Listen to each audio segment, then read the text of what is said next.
Yes. Why, yes, I'm sure it's a good idea because now we're live. Hello, anyone that might be watching us now or in the future. This is our final session of Shadow of the Demon Lord. This is it. Everybody's level 10. It's the potential end of the world, or this is when everybody gets to be big damn heroes. So, even though I buried the lead and jumped ahead of time a little bit, I am Jared Rasher. This is the What Do I Know About Actual Play series of videos where we play various games that I haven't played before.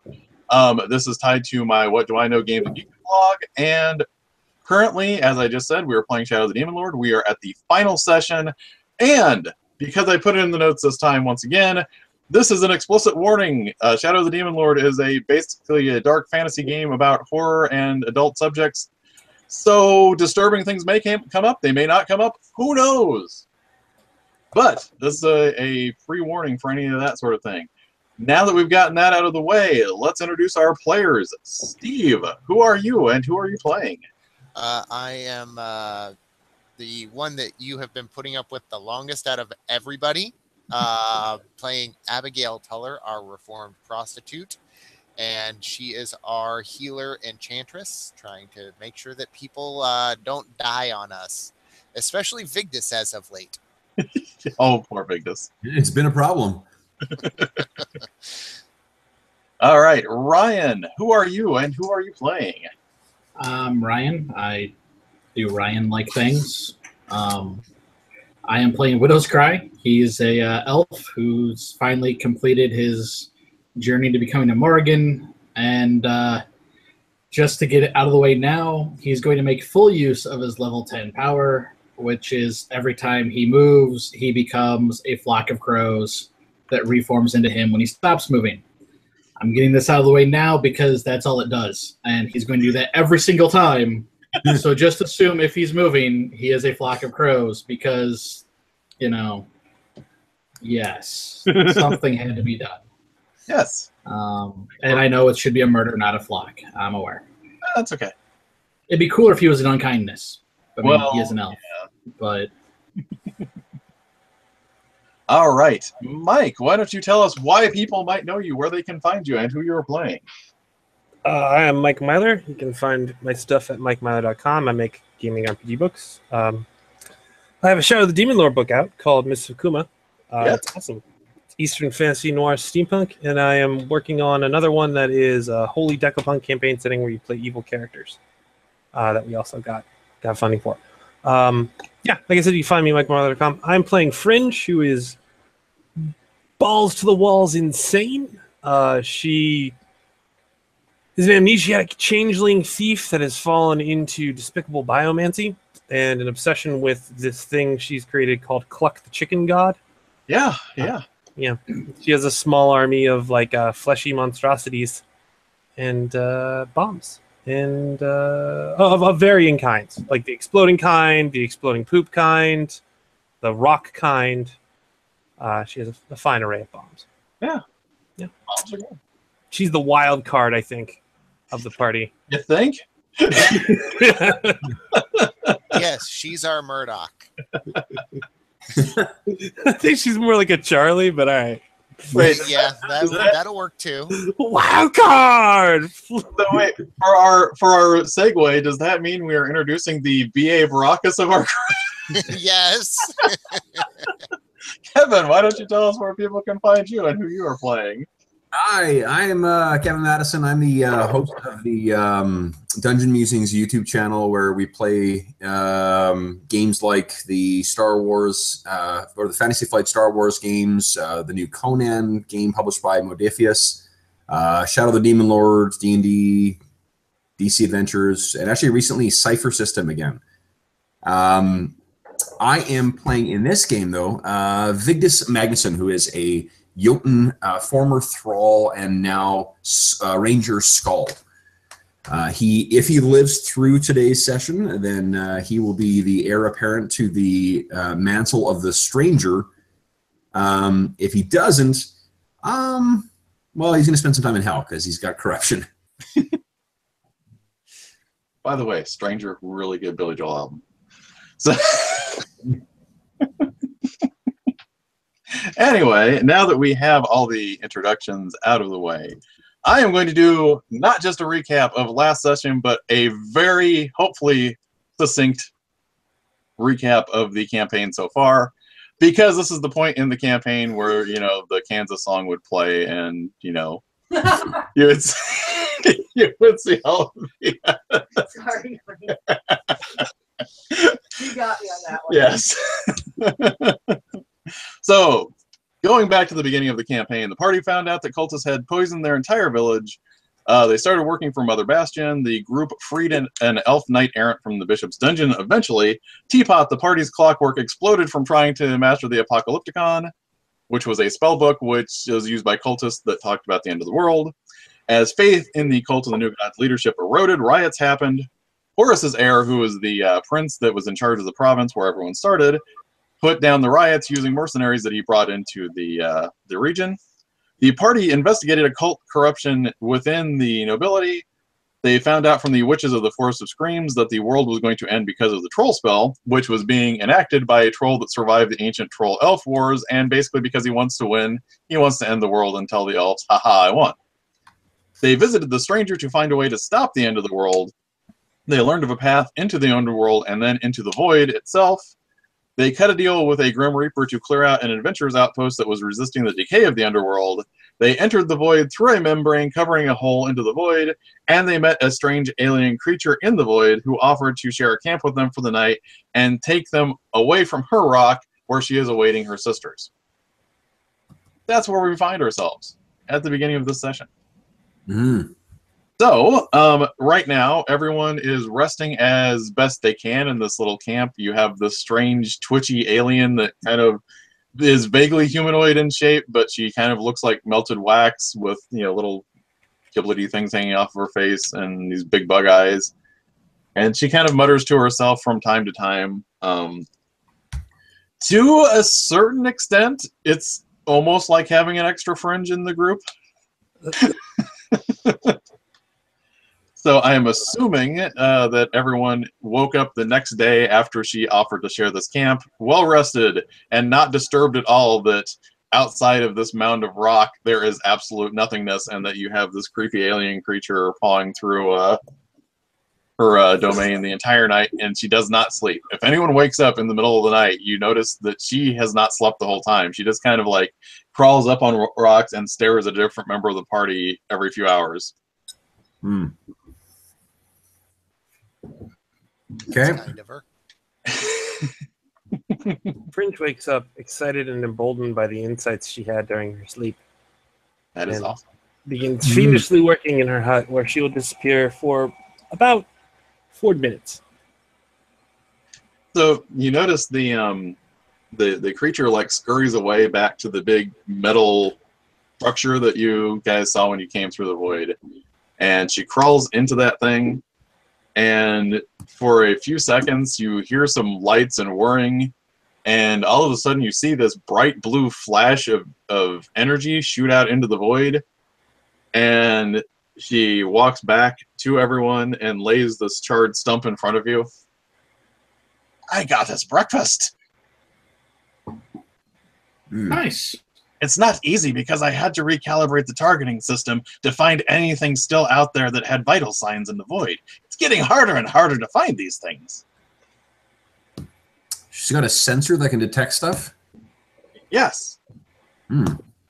And Do a we- really powerful gun. Yeah. Much shorter session than we thought, guys. So, We got ourselves an artificer. We got ourselves a an archer. I mean, did we have a plan for how to get from here to where the troll oracle is? if you take the time to look at where you're at, your map and your basically in your visions that you got from the stranger, this island is where you enter.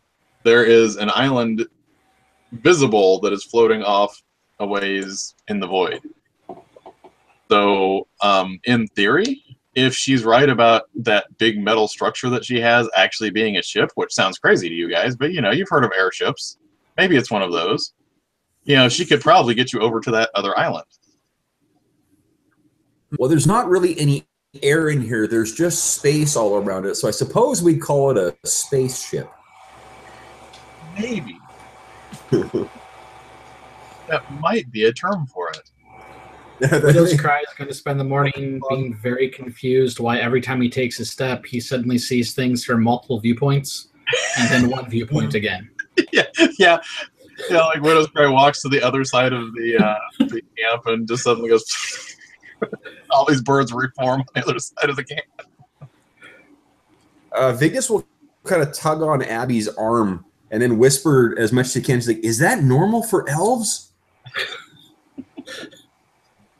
Given that we've seen one form out of a lightning bolt, I think that elves kind of have a different definition of normal. So I think this might be his normal.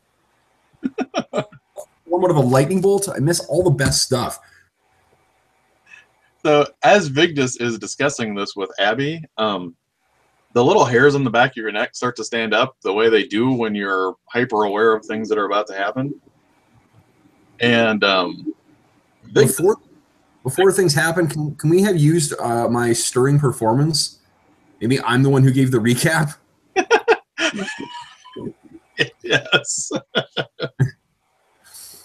So that way, everybody gets 1 boon on attack rolls, +5 to your health, and you can't be frightened until you're incapacitated or until you rest.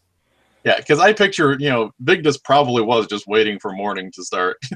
And I'm also picturing, like, as Vigdis recaps this, like, various members of the party are like, we know this, Vigdis. Vigdis, we were there.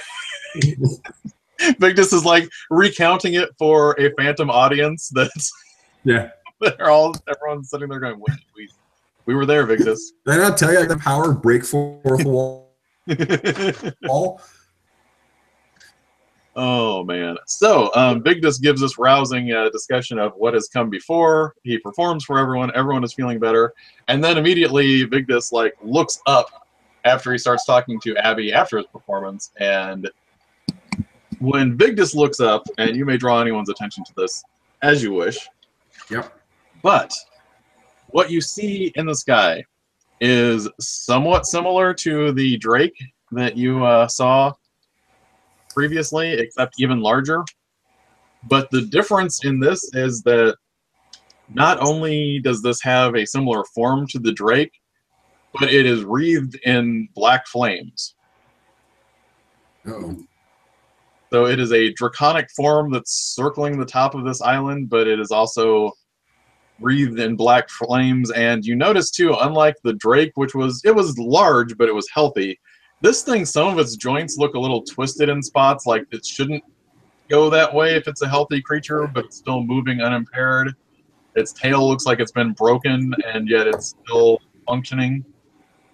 So this black flame wreathed dragon like circles around the island. What does Vigdis do? I'm going to let everyone else know what's going on, and then can I make a occult check to see if I know what the hell this thing is beyond just a dragon? You can, but given the oddity of the dragon, give me 3. You will have 3 banes with that, which if you have a profession that relates to it, you'll remove one of those. 3 banes, good lord. Okay, Jared, when he points that out, I'm going to bind my bow because I was planning on doing that this morning anyway. Okay, that is a good idea.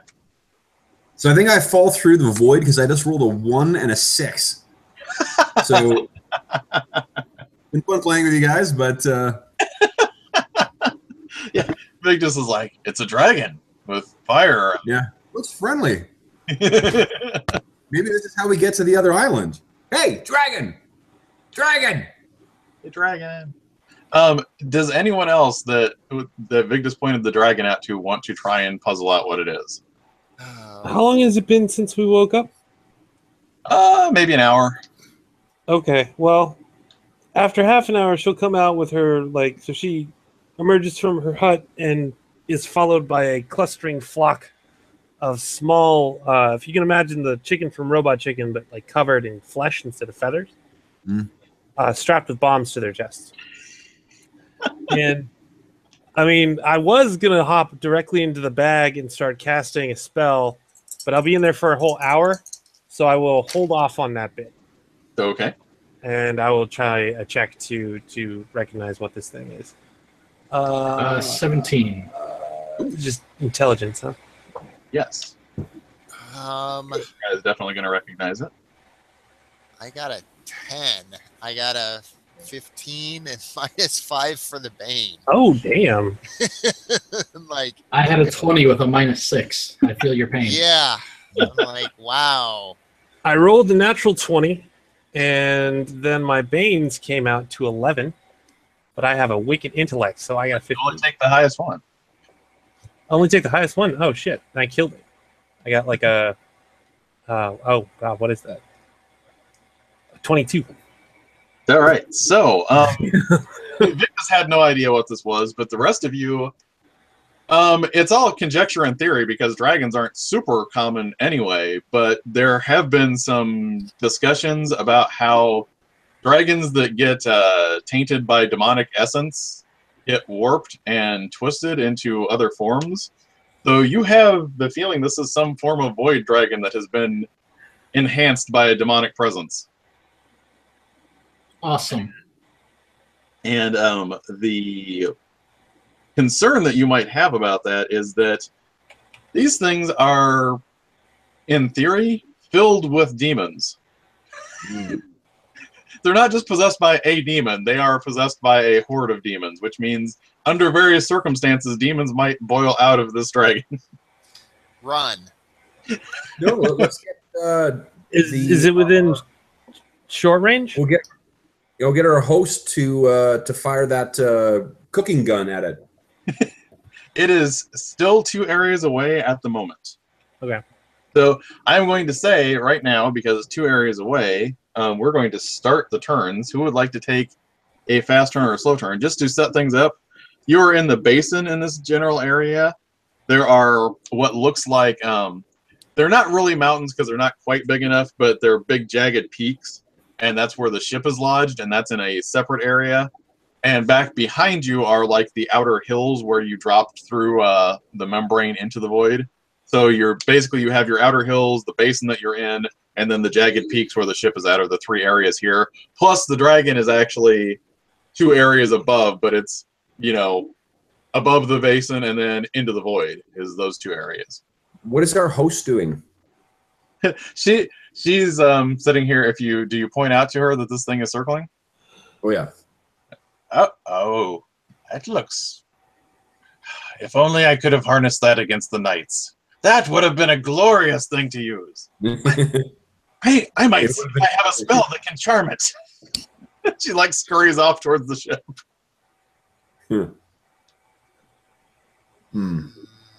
So she doesn't seem to immediately want to kill it. She's immediately seeing an impressive tool.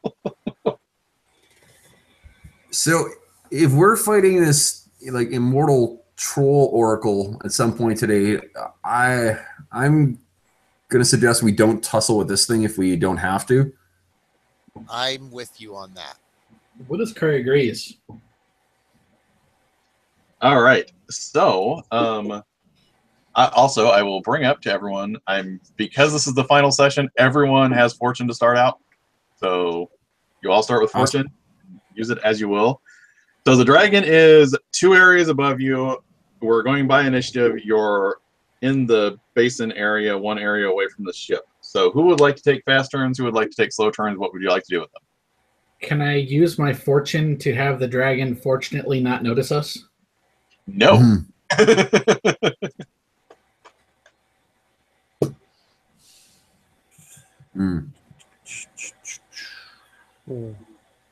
So I guess the only place we can really, like, if we want to go in anywhere, it's into the ship, right?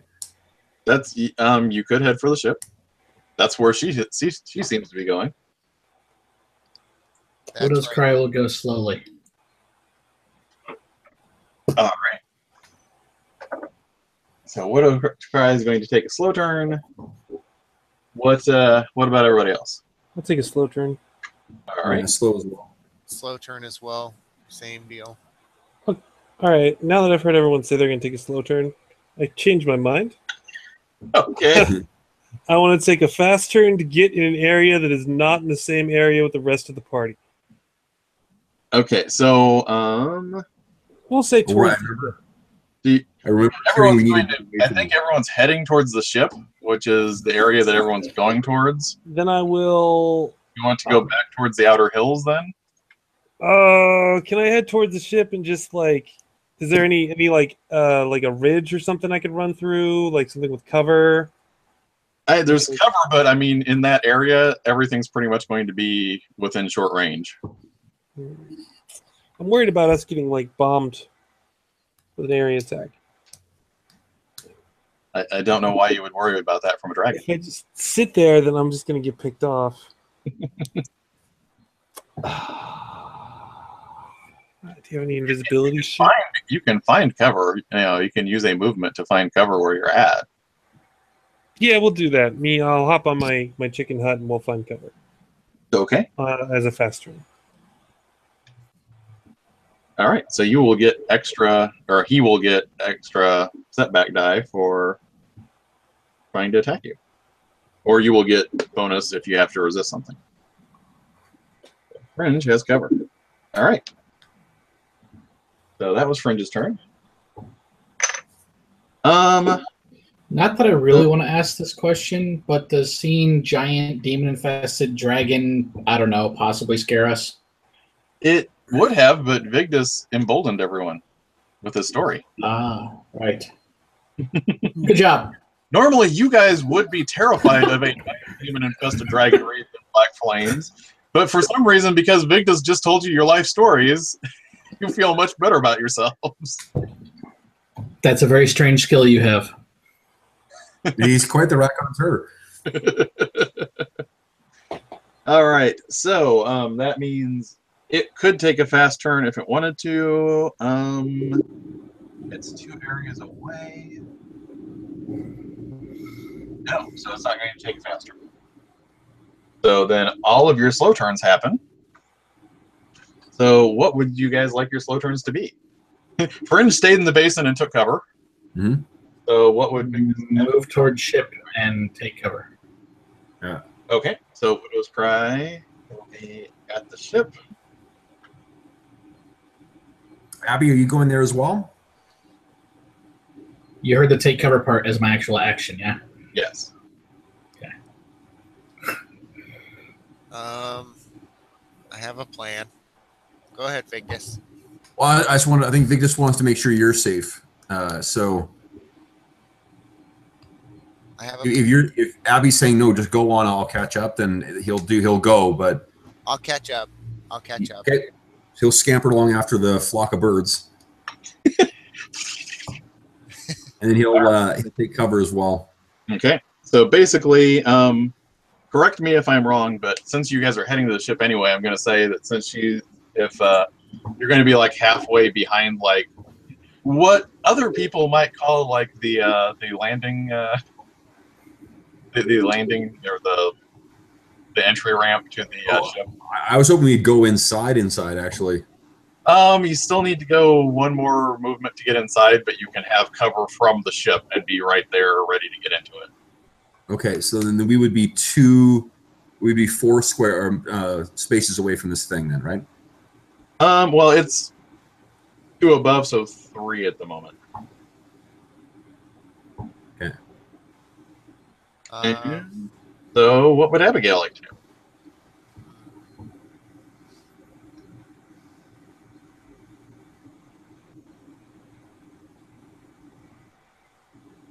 Yes, Abigail? I'm thinking. Oh. Are you regretting not taking Control Demon Dragon as your last spell?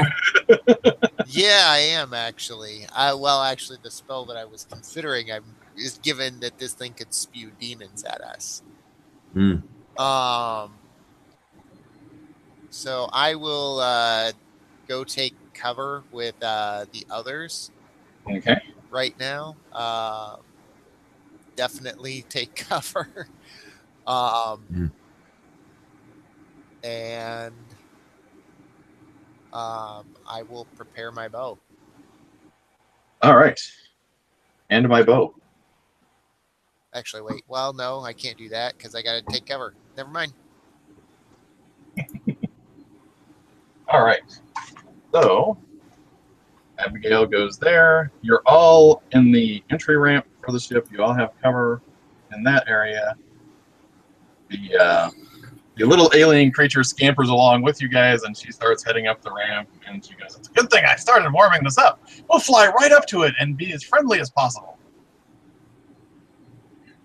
Oh, this is going to turn out poorly. And she starts looking at the back of the ship, going, "I think the cargo ramp could accommodate it if I opened it." Oh, this is going to go poorly. Vigdis is reminded of an old Jotun saying that you don't have to be the fastest one to outrun a dire bear. You just can't be the slowest one. Oh, man. So maybe her going up and being an idiot with it is going to be beneficial for us. While it's distracted by her, we can just mosey on out of here. Oh, man. So the dragon itself is going to dive towards the ship.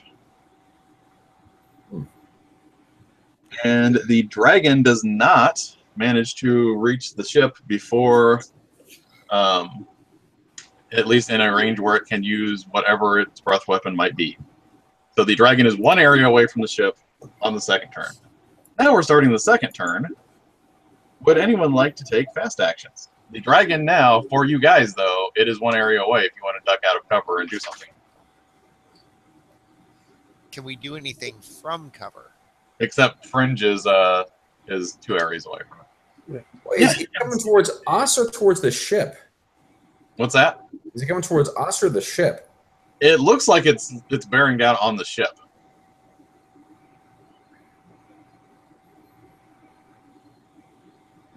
Because it's a big shiny hunk of metal. Maybe it needs it for its Fringe does the Nelson laugh at everybody else.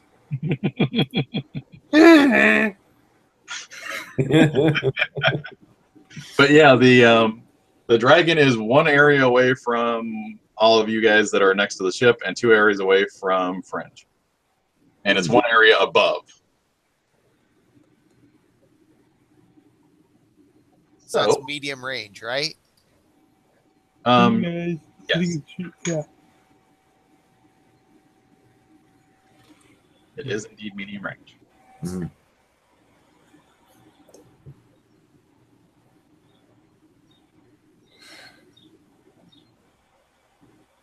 All right. Can I see it from the cover?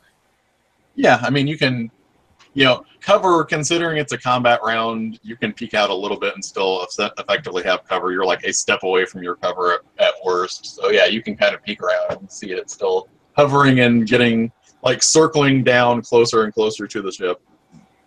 I think I only need a fast action to just. I'm gonna ready.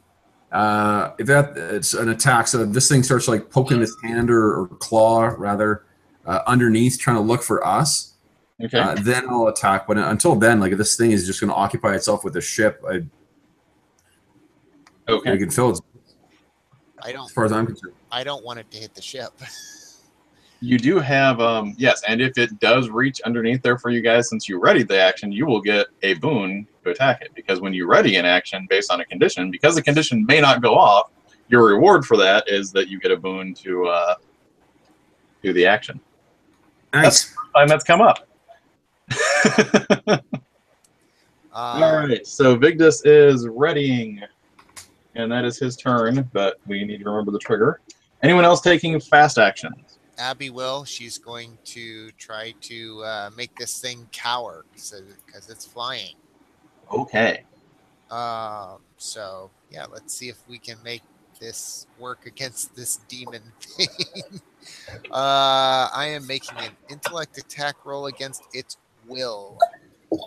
My intellect is 14 versus its will. And if I succeed, he becomes immobilized for 1 minute.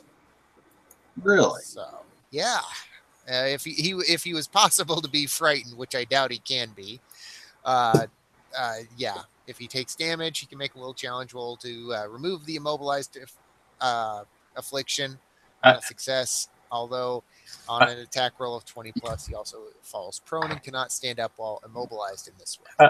I'm going to let you know right here, given that he's flying, if you immobilize him, he's probably going to take damage very shortly after he's been immobilized. I am aware of this. I am aware of this. However, that's also part of the point, is to cause damage because he's flying. All right. And wow, okay, I'll take that. That's a 19 on the die. Plus 4 puts me at 23. Does that beat his? Yes, his will is not 23. And that is a roll of above Steve? an Did you- attack did roll you remember to above add the- 20. Steve, did you add the boon as well? Oh, I did not add your boon. Yeah. So 23 plus 5 from the boon. Oh yes. So that's a 28. So yeah, he's prone. Yeah, and that is higher than yeah. So does the prone go away if he takes damage too? The falls cannot stand up while he's immobilized. So as long as he's still immobilized, then yeah, he's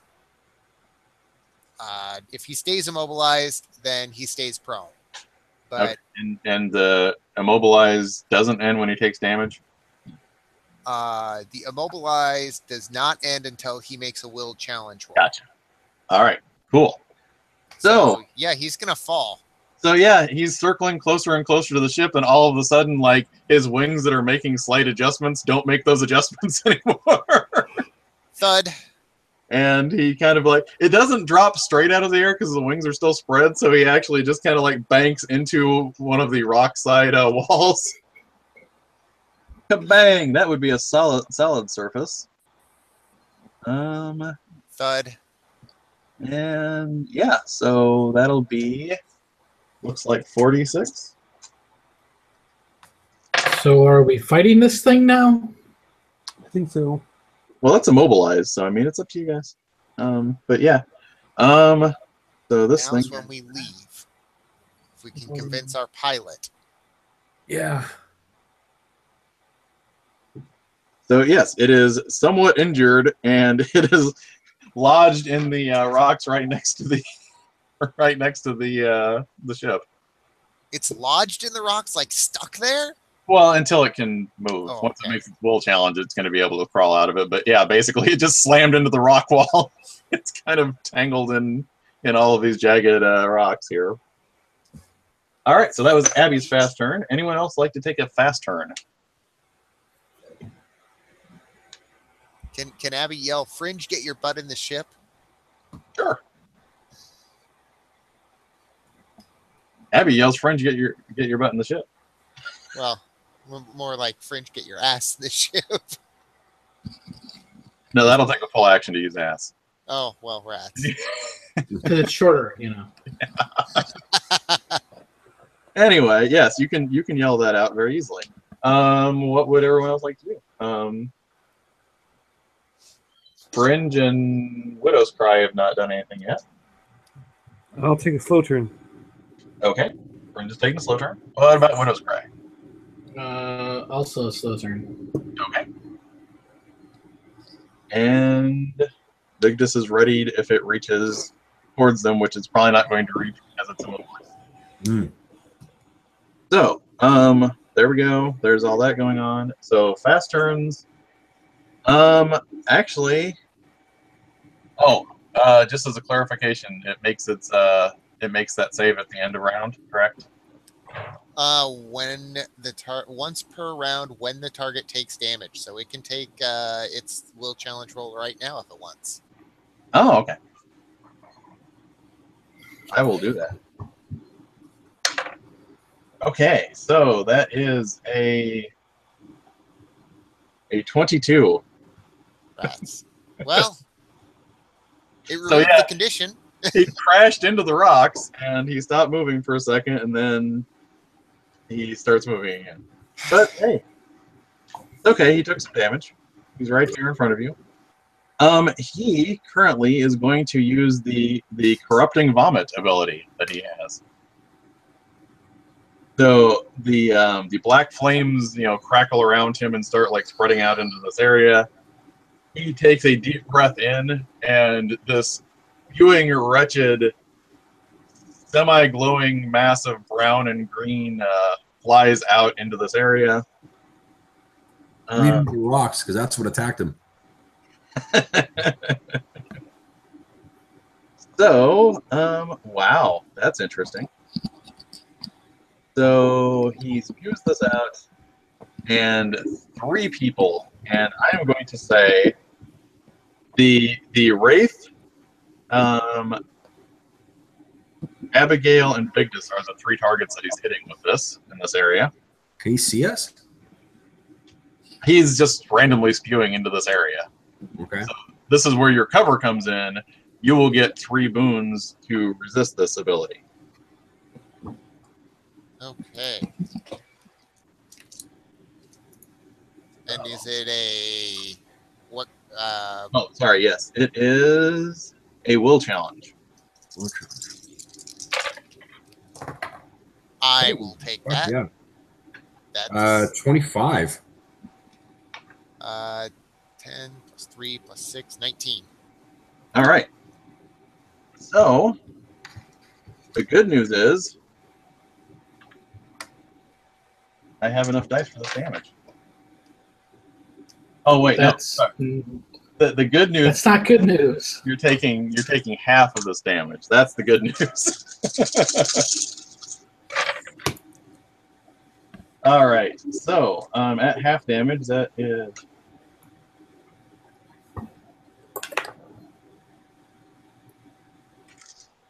So you all take half of 36. Okay, so 18. Yeah. Keeping track of it. Everyone remember you got 5, or you had 5 temp hit points as well, too. There you go. So. Yeah, had. Yeah. So yeah, basically this slime just like keeps flowing almost of its own accord once it breathes it out and kind of flows into most of the area. And it's almost, part of it's touching you as it does the damage, but part of it is just like inhaling the fumes coming off of it. And it's very, you can almost see in the fluid, there looks like there are almost faces moving in the fluid for a while until it kind of seeps into the ground. That's gross.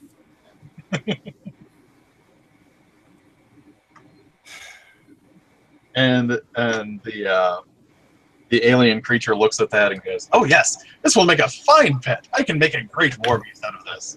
And she, on her turn, she scampers up into the ship and starts, punching buttons to get the ship moving, to attempt to get it into her cargo hold so that she can placate the beast and make it hers. Mm. So, Widow's Cry and Fringe, what would you guys like to do? Widow's Cry is going to triggered action, empower the weapon, action, runic weapon the weapon, and movement, stay in cover, and politely ask Fringe for the arrow. I was like, next turn, going to give you the arrow. Now that you have asked for the arrow, you realize I can't possibly give you the arrow, right? Oh, man. So so you prepare your bow. Fringe, what would you like to do? We'll roll randomly. We'll see. Do you want a 1 or a 2? Evens or odds? I will go evens. I'm sorry. I mean, I'm sure we're gonna get another creature to fight, and then she'll give it to you then. But she will be like, "What arrow are you talking about?" And reach into her bag. I do picture at this point, since it's been a few hours, Fringe may have actually forgotten about the arrow, literally. What arrow? So Widow's Cry prepares his bow. Fringe, what would you like to do? You are one area away from this entire situation. Yes. And I'm within long range of the creature, right? Yes, it is actually medium range from you. Well, I thought it was medium range for them.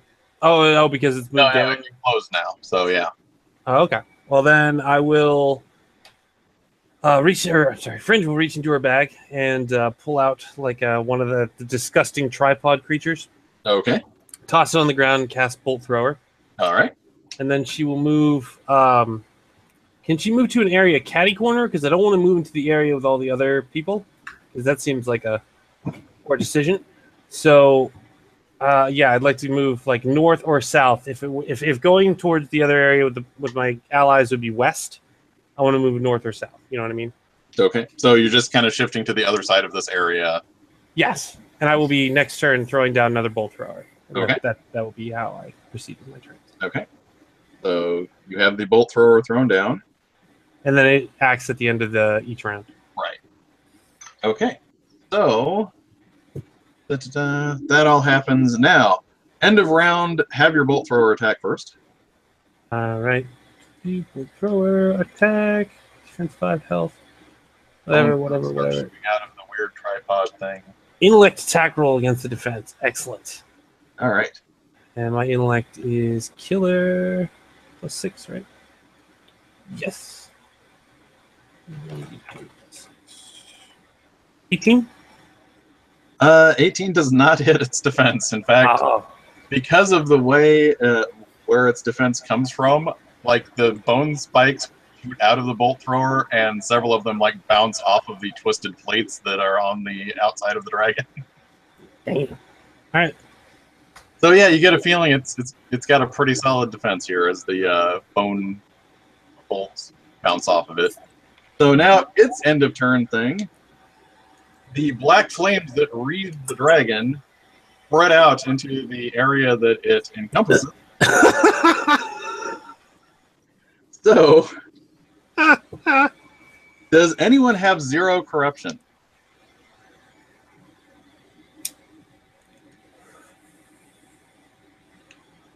Bueller?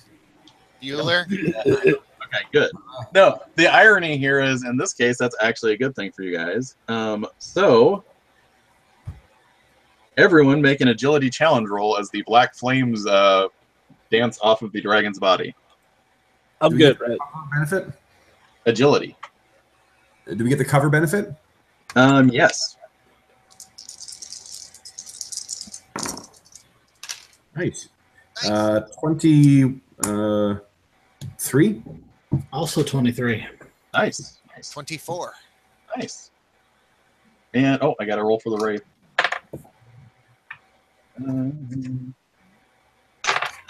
Okay, yeah, she's good. All right. So this particular effect is all or nothing. So if you made your agility challenge roll, you got around cover as the flames spread out from the dragon, and then pulse back to closer to its body. So that is the end of the second round. What would you guys like to do for the third round? Fringe will take a slow turn. Fast turn. All right. So are we engaging this thing now then? Is that what's happening? Or are we still trying to get in the ship and get out of here? Oh, spells have been cast. Your thoughts as far as the alien goes is she's going to try and lift the ship up and open the cargo bay and get it trapped in the cargo bay. Sounds like what the rest of you were planning on doing, but that's been her plan. She's talking about getting within melee range of the dragon, Victus. Okay. Yeah. Widow's Cry fast turn. Proud of that, but that seems to be her plan at the moment. Casting Battle Prowess. Okay. And say, seriously, Fringe, the arrow would be useful now. Really? Check my inventory, see if I have any other arrows. Abby, because of having the happy fun bond, is going to take a fast turn. Okay. And she is going to cast Minor Healing on Vigdis, which is going to heal Vigdis of 1.5 times his healing rate. Holy shit. and I heal half of that. So I don't know how many hit point, how much damage that is. Oh, that is dope. I did not realize. So whenever you heal me, Yeah. I get a boon on my strength attack rolls and challenge rolls for 1 round. Nice. This will chain nicely. And I heal half of whatever you just healed. Okay, so I would 1.5 times my healing rate would Yes. have been 27. Oh, I just healed 13. I'm back at max. So enjoy that. See the bond thing, and if I ever heal, you get half of mine. So if ever I do the That's burst awesome. thing and I include myself, we both basically give each other half back. Yeah. That's awesome. So the bond thing with a healer, the way the witch and healer kind of chain together is really handy. All right. So in that case, who else would like to take fast turn? Oh, Vigdis will. Okay, he's in the same area, right? Uh-huh.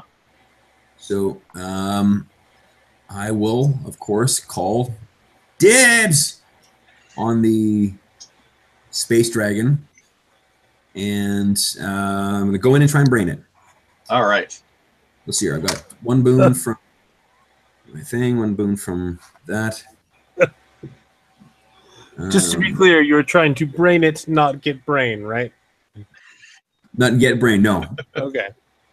2. So I'm trying to count my boons now. Very different.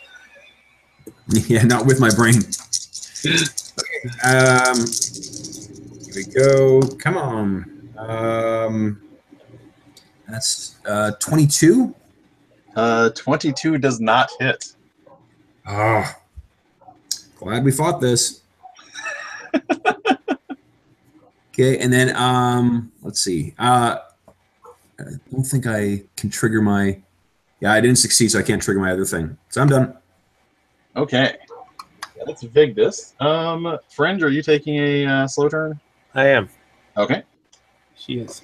We are. So that's all the fast turns. So first, it's all the PC fast turns. So the alien, is going to punch a few buttons, and now that she's in the control area of the ship lifts up off the ground. So all of you that had cover from the ship no longer have cover from the ship. So she's up in the air, and it kind of rotates towards it, but she can't open the cargo area yet. So the ship is 1 area above you, and she's getting ready to open the cargo bay and try and figure out a way to get the dragon into it. So that is her action. And now the dragon is going to go. And Vigdis, you engaged it, correct? I did. All right. Vigdis and the dragon. So the dragon is going to very specifically focus on Vigdis, and it is going to use its flurry of attacks on Vigdis. Bring it on. So that is boons. Is there anything that causes Banes to attack you? Not that I know of. Okay. So that is. Does a 23 hit you? Yep. All Anything right. over will hit. All right. So that will hit as well. Oh, and that's going to hit too. Okay. So Vigdis, the first attack is going to do 8 points of damage. Okay. The second claw does 11 points of damage. Okay. The bite does 17 damage from the teeth and 6 more damage from fire. So 23 in total. Yes. Okay. Okay. So yes, the dragon just tears into you with its claws and teeth. Okay. So I'm bloodied. I took 42 damage that round. Ow. Indeed. And You got there, this, bro. the dragon's turn. So, that is all of the fast turns. So, Fringe, what would you like to do? Well, let's roll again to see if she remembers she has the arrow. What? She doesn't. She will spend a psychic point to pull another one of the tripods out of her bag. Okay. Toss it on the ground. All right. Then she'll move again another area northwest, I guess at this point would be my analogy. Okay. So still not in the same area as the rest of the party, just circling around this thing. Right. And spend a triggered action to hide because I forgot I could do that. Yes, that would be a good idea. Yeah. And then at the end of the round, I'll make my attack. Okay. Yes. So we'll hit the end of the round. So Fringe, go ahead and make your bolter attacks. First one fail. Second one is also fail. Yeah, they seem like they're going to have a little bit of a hard time. Yeah, it's a war of numbers. It's definitely going to be a war of numbers thing. Yeah. So the bolters both spew out the bone missiles at the dragon, and they again shatter on its hide. And everyone, so Widow's Cry, Abigail, and Vigdis this time, not the alien, all need to give me agility tests, and you do not have the cover bonus at the moment because the ship moved. 20. All right, 20's good. Sorry, I'm making a will again. Agility. Agility. Okay. I got no cover now. This is just dodging the black flames that come off of its body. Nope. I rolled a 2. All right. This is not a good round for Vigdis. And Abigail, did you make the 14. All right. So the demonic conflagration does 9 more points of fire damage to Vigdis as the black flames tear into his body. Okay. All right, and that is the end of round. So going into round 4? I think it's round 4. What would you guys like to do? Slow action. Oh, go ahead. Before with the end of round, seeing that Vigdis is being affected by that, before the next round starts, I do want to use a triggered action. Okay. And I want to use Selfless Recovery to have Vigdis heal his healing rate. All right. Okay, thank you. Welcome. I'm using that because I'm going to have to trigger it again. I'm going to trigger my. Yeah, the thing is, I've got something, but I can't. I can only use it once per rest. So if I use my healing thing, then I'm not going to have it for the Oracle. Don't worry, I've got you covered, Vigdis. I'm going to go ahead and take a fast action. Okay. And I'm going to cast moderate healing on Vigdis. All right. And Vigdis, you just healed 3 times your healing rate because of empowered healing. All right, so that's I can do this in my head. That's 24 plus 30. It's 54 healing. So if you heal half of that, you've got 27 healing. Yeah, no, I'm at full, so I You're don't heal at max anymore. again? Okay. But There's an old injury from 20 years ago that suddenly heals itself. yeah, pretty much. Oh, look, that scar's gone. That crick in my Okay. All right, so that was Abigail's turn. Anyone else like to take a fast turn? I would, please. All right. Let's see. All right. Let's see. And I would like to use prayer on. You know what? Vigdis this I'm going to take one more. I'm also going to do a reckless attack. This thing's going to hit me one way or the other anyway, so one more boon on it. Who gives a fuck? Adding prayer so you can get an extra boon as well. Oh, sweet. Thank you very much. All right. Boonorama. I don't think so. So it's 23 this time? No, 24 this time. 24 hits. And you get an extra 1d6 on your damage too, because the prayer. That is terrific. Okay, so I got that, and I got. I do imagine that Abby's probably going, please let him kill this thing. Please let him kill this thing. Pretty much. All right, so then someone who's going after me will get 2 boons on an attack on this thing. Let's see. Jack dice. Not great. 15 points of damage. 15 points he hadn't taken before. There we go. All right. Okay, and then someone else will get the 2 boons. So there'll be 3 boons in total you're getting from Vigdis. Okay. So that was Vigdis's turn. Anyone else taking a fast turn?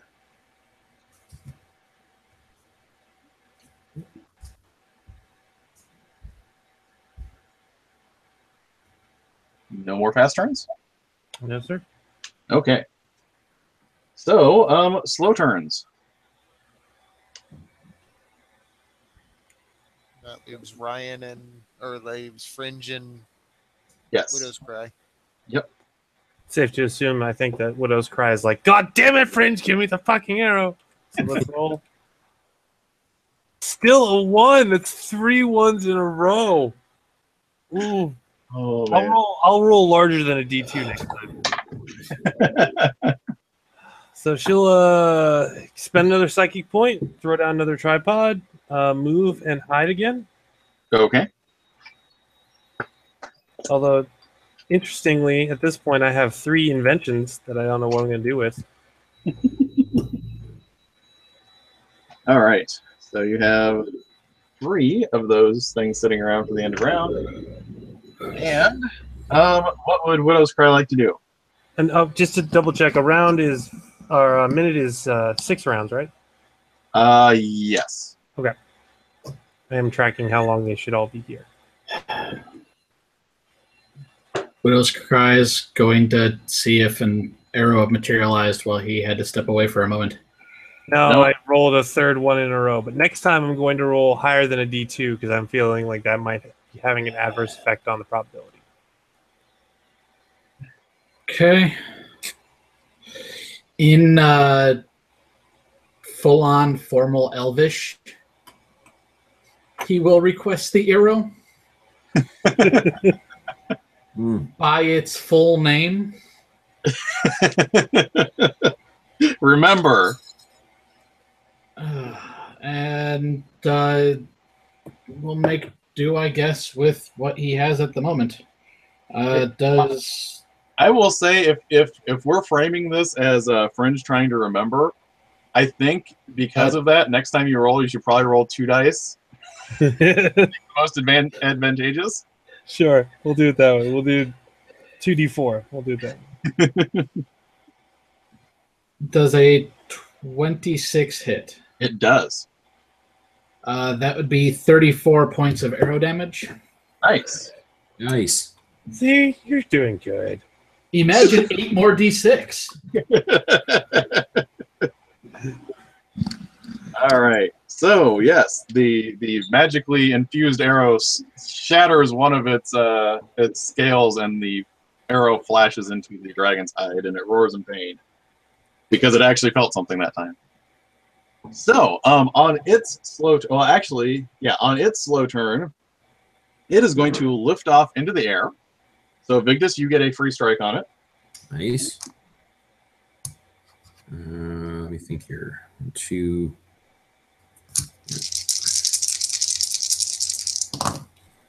Nope. Okay. So it lifts off into the air, and it starts tearing into the ship that's hovering above it. So it's 1 area above you guys. It's 2 areas away from Fringe at this point. So it is up in the air. It starts tearing into the ship. I'm going to roll dice, but with the ship's defense, since it's not moving at high speed right now, it clearly hits with all of its attacks. The nice thing is, you guys will not have to worry about the black flames this turn.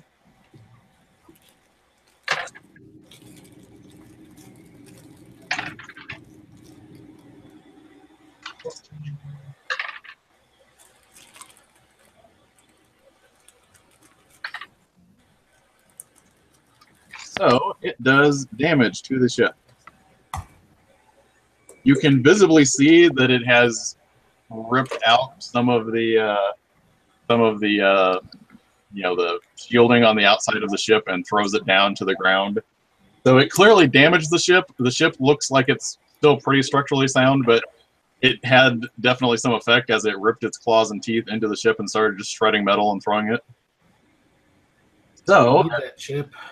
at that point, as it starts damaging the ship, the alien flying the ship gets ready. She starts cackling to herself, which you guys can't hear, but you know she's cackling. And she fires something from the ship, which hits the dragon, and the dragon is once again immobilized, but this time it doesn't appear to be from a spell, but from this odd, like, hovering blue effect that originates from the ship and surrounds the dragon. Ah. Tractor beam. I don't know if you would call it that. It's a glowy immobilization field. Fine. Ionization cannon.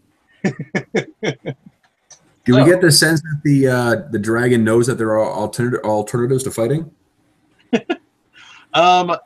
You get the sense that the dragon doesn't think that there's alternatives to fighting because it's got demons running through its brain. There it is. Oh, and I forgot. Sorry. Since it was actually injured that turn. What happens there? Great, this will be fun. The dragon's blood spills out. It falls to the area below it. And from the black steaming blood, there arises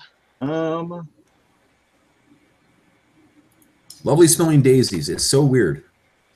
5 small demons rise up from the dragon's blood, and will start acting next turn. Are they close to us? Yeah, it's in your area. Is this the end of the round? Yes, you can fire your bolters. All right. Can my bolters target the demons? Yes, they can. They might be easier to shoot the demons. Yeah, I think we can go for the demons.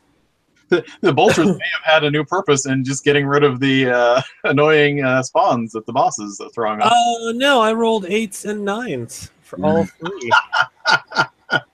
So, yep. Okay, that isn't a thing, but that's okay. So yeah, so the dragon's blood drops there. There's 5 small demons. They are only about 3 or 4 feet tall. And since these came out of this dragon's blood, they're like this mass of... They're still generally tentacular in shape, but you see these glowing eyes, and there's like these razor-sharp scales all across their bodies. So it's like tentacles covered in scales with eyes and teeth coming out from between the scales. So that's what these demons look like in this case.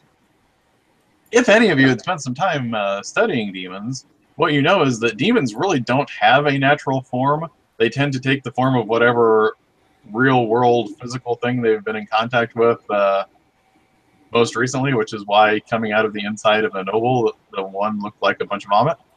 So these kind of took on some of the draconic trait when they dropped off the dragon. That's what a dragon spleen looks like. Yes. All right, so that is the end of that round. So we're in round 5. Who would like to take fast turns? I guess I will, because I'll bring the dragon's out of reach now. I'm assuming. Yes. I'm tall, not that tall. But So- you can, I would let you do the attack at reach. You know that option. Oh yeah. Take a I would like a running jump to try and take a swipe at it. lunge. Oh yeah. Yeah, because I think that's the more dire threat. The little demons I'm not super concerned with. So I'll take it with one. It's 1 bane, I think, for the lunge. Okay. So see how this goes. New. Nada. Okay. So that was Vigdis. Abigail. realizing I did not put the fancy spear in my inventory Oh no. from last session. It was 2d6 for normal Mhm. and 4d6 versus undead, Yes. and over a 20, blinding flash of light. Yes. All right. Just making sure I remembered it correctly. So yeah, since Vigdis is taking care of Big Dragon, I'm going, and Vigdis is not being attacked. I think that's a gross overestimate of what he's actually doing. Well, okay. Vigdis is not as harmed as he was. Yes, correct. I'm going to go after one of the little demons Okay. while I can help. And I rolled a 18 on the die, plus 2 for my agility, so 20. Is that against the defense? Defense, yep. Okay, yes. Okay. And I rolled 8 damage. 8 damage. What did you use against it? I used my fancy new spear, the blinding light spear. I see. So yes, you stab into it. There is not the blinding flash of light, but there's a brief flare of light as you stab into it, and the thing lets out this horrible scream, but it is not destroyed. Hope.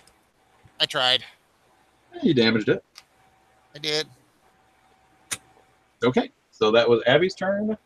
Widow's Cry. Or anyone else that would like to take fast turns? Widow's Cry is waiting and hoping. Okay. So you guys are not taking fast turns. Waiting and hoping and dreaming. All right.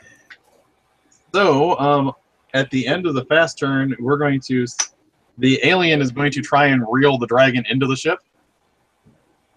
So the dragon is going to make a strength, or actually she's going to make an attack against its strength to see if she can move it now that she has it mobilized. And she cannot maneuver it forward. She's got it held, but she can't quite pull it into the cargo hold. It does the cat thing when you try and put it into a cat carrier, where it suddenly spreads its limbs out in 4 directions and blocks the ability to put it inside something. Does anyone have a spritzer with some lemon water in it? So the dragon is not pulled into the cargo hold. That is her turn. So now we're on slow turns. Moment of fate. Doing 2d4 this time. Yep. I got a 3. The lowest possible result and still an odd. Wow. Oh, man. Fringe really does not remember that era. It's going to happen sometime. I hope it happens like the last round and somebody kills it just as you knock the bow. All right. So, in lieu of remembering, what would Fringe like to do? Should continue circling, moving another area after throwing down another tripod. Okay. So you throw down another tripod, which will go off at the end of the round. And by the way, I've realized that I'm not going to get to kill anything with the turrets, but I can't abandon the plan after getting this far. Well, I mean, they might actually be helpful in targeting the demons. Yeah, we'll find out, but I have my doubts. So, yes, Widow's Cry, what would you like to do? 25 to hit the dragon. Okay. 30 points of damage. All right.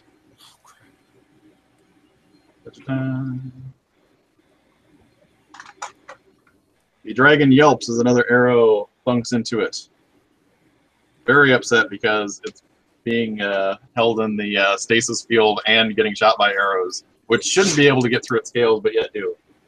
So the blood is inside the tractor beam and is going inside the ship, not down here. Yes, yes, all the blood is like pulled into the air recycler, so she's breathing demons. So that's fine.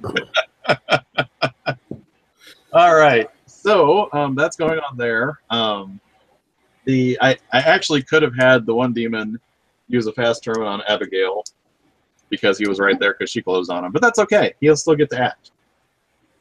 So the first demon is going to attempt to attack Abigail. Oh, they're gonna hit. I'm not no doubts on this. Does a 22 hit you? Oh yes. All right then. So.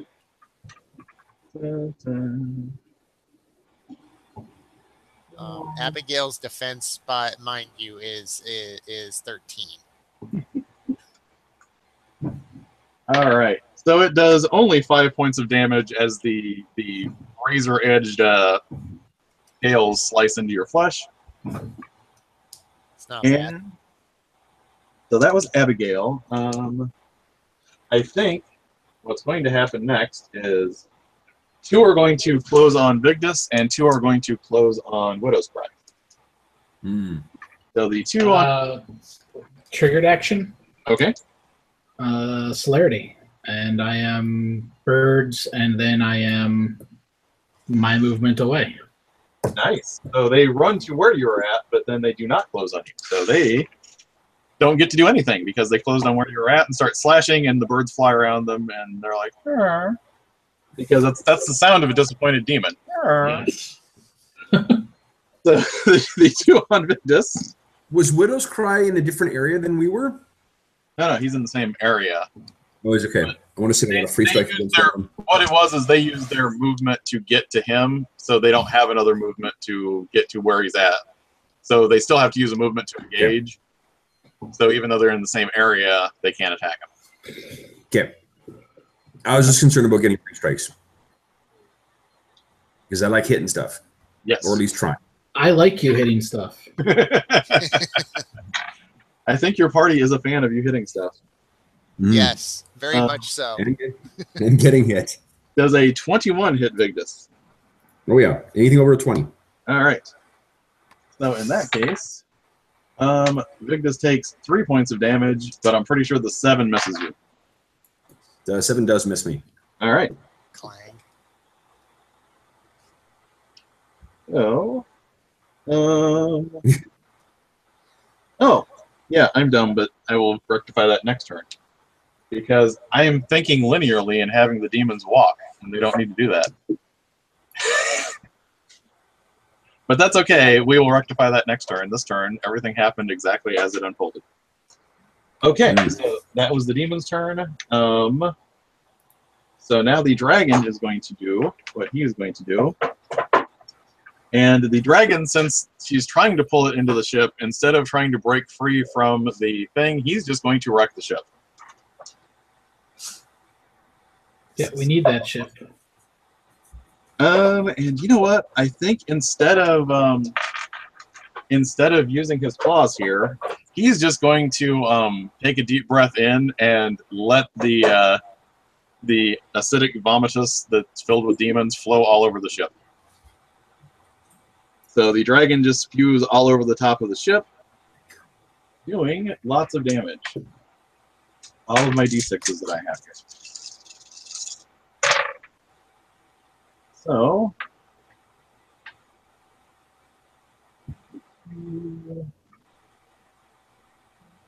okay.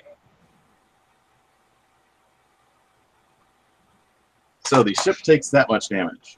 The ship is almost as injured as the dragon now. So yeah, you guys see, like, as it breathes onto the ship, like struts start to dissolve and some more pieces fall off, and it's still flying, but you have a feeling a few of those things might be important for long-term. It's like a big metal box with some vents just dropped off and hit the ground.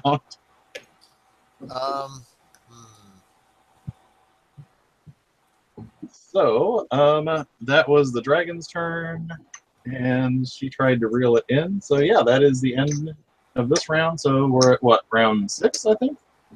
Bolters.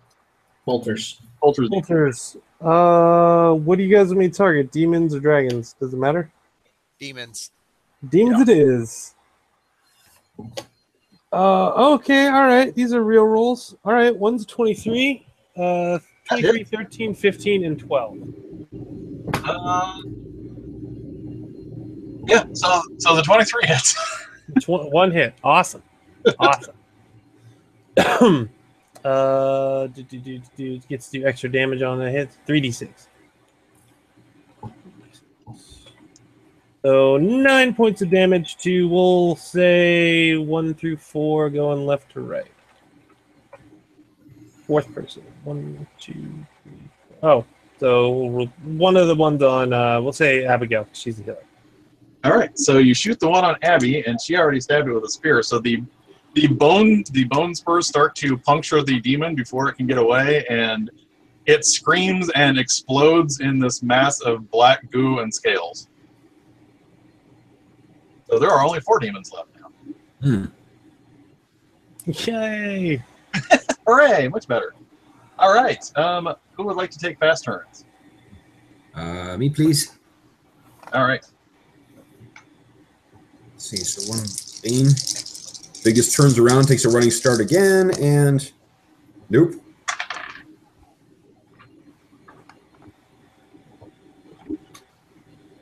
So Vigdis does not hit. Nada.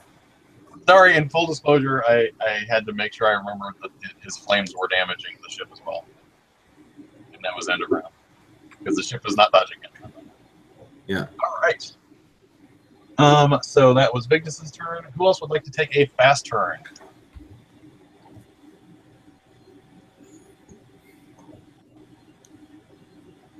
Widow's Cry is going to wait and hope. So Okay.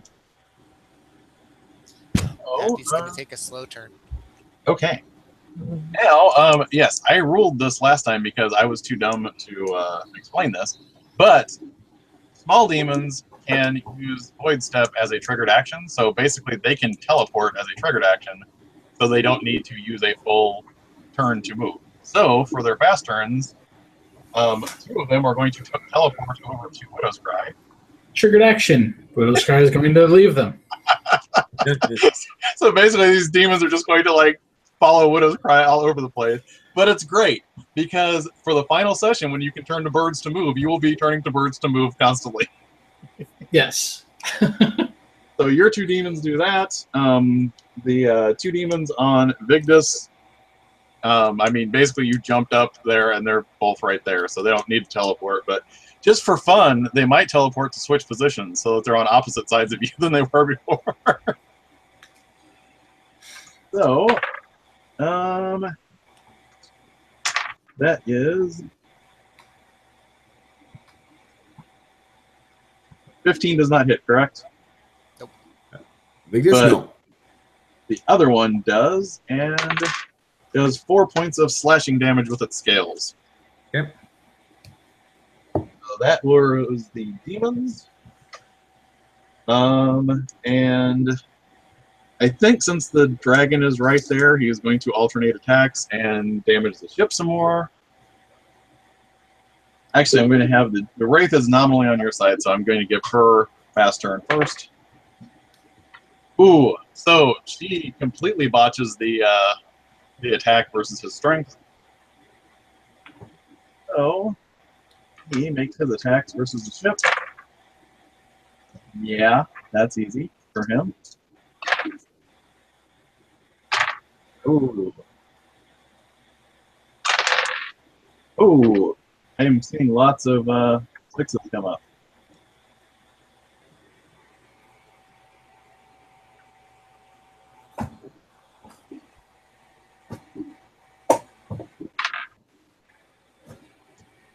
Ah! I rolled lots of 6s, guys. Dun, dun, dun. That means the ship is going to start falling. So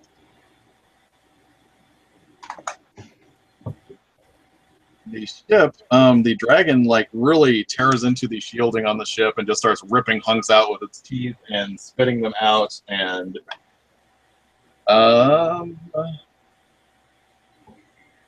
that is half of it.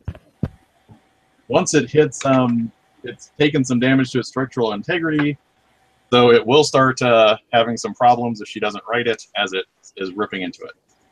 It is not ready to blow up, but it is definitely taken some hits to its structural integrity. So, that was the dragon's turn, and So those of you that were taking slow turns, what would you like to do? What's All right. to the dragon from me right now? Is it medium? It is actually just one area away from you. Oh, yeah, so medium. Yes. Ah, we finally got an even number. I got a 4. Oh, this arrow. So she will reluctantly stick it in the beak of one of her avatars of Pluck and send it running towards Widow's Cry. So this disturbing chicken-like modified creature shambles up to Widow's Cry. With this sacred elven artifact in its beak. What's that? This sacred elven artifact in its beak covered in a little bit of vomit. Is there anything else that Fringe would like to do other than sending the arrow? Oh yeah, she'll throw it on another bolt thing and then move to the next area and take triggered action to hide. Is there a like a weird set of like organ-based bagpipes that are playing the theme song to Robot Chicken at this point too? I just assume that comes out of her chicken hut whenever it moves. Yeah, just like a wine box kind of thing. Oh. Okay, so the disgusting chicken-ish modified thing is standing next to Widow's Cry.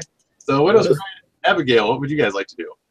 Widow's Cry is going to take the arrow, shake it off, use phasing missile because he just wants to make sure that this one actually hits. Does a 28 hit?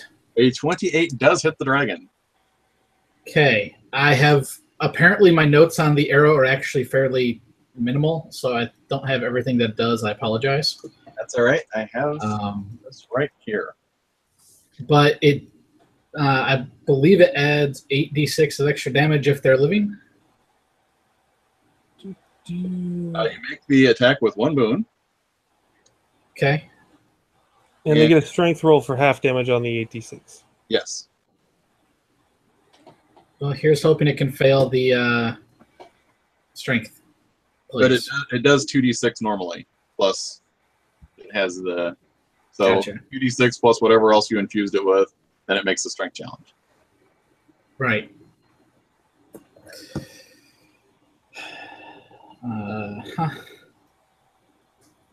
So that'd be 6, 7, 2, which would be 41 points of damage, and then the strength save, All right.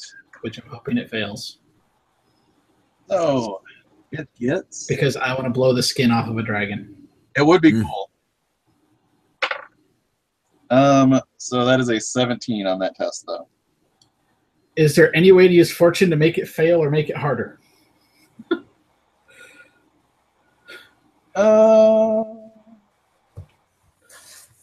I will let you... Sorry, you would think I would have memorized fortune by now, but sadly I haven't. I Just apologize. for you, but I will let you. If you want to spend it, I will give him 3 veins. I will happily spend it. Okay. So I'm going to roll those 3 veins, and maybe one of those will come up for Widow's Cry. Hey, there's another one of those 6s. I like your 6s. So roll your extra 8d6 there.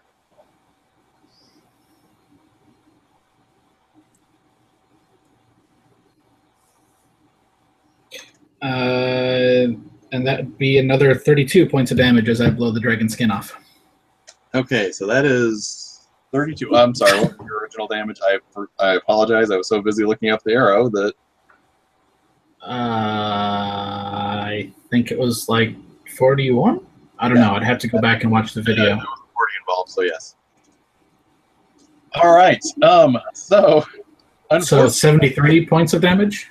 You did an enormous amount of damage. The bone arrow like hits the side of the thing.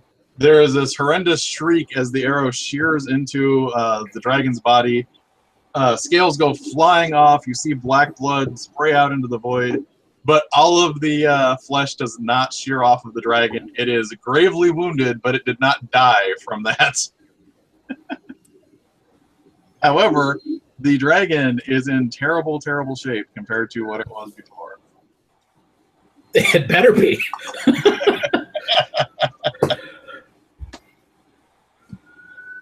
So, yes, and you didn't fail, so the arrow does not go through its target and come Kill back. me. Yes. So that's a good thing. But to recover the arrow, you have to pull it back out of the dragon. But it is not. It is not destroyed. It's just stuck in the dragon. Wasn't there a thing about like if it succeeds, people near it have to do a thing? Only if you kill it. If you kill it, it grants people insanity because they see basically you just exploded a thing and sent all of its meat all over the place. So no one has to make the sanity test because they just saw how awesome it was that you knocked everything off the dragon skeleton. All right, so the arrow is lodged in the side of the dragon. The dragon took horrendous injuries from that. It looks terrible, especially on that side of its body. And that was Widow's Cry's turn. Abigail, what would you like to do? She's going to sacrifice a casting of ecstasy to use her broom. Uh-oh. And she would like to fly above the dragon. Okay, so you're going... Okay, so you're in the dragon's area above. Above, between the ship and the dragon. Okay.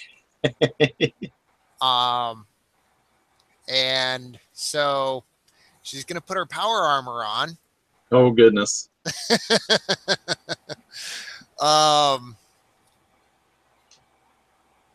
So I'm trying to make it where I land on the dragon here.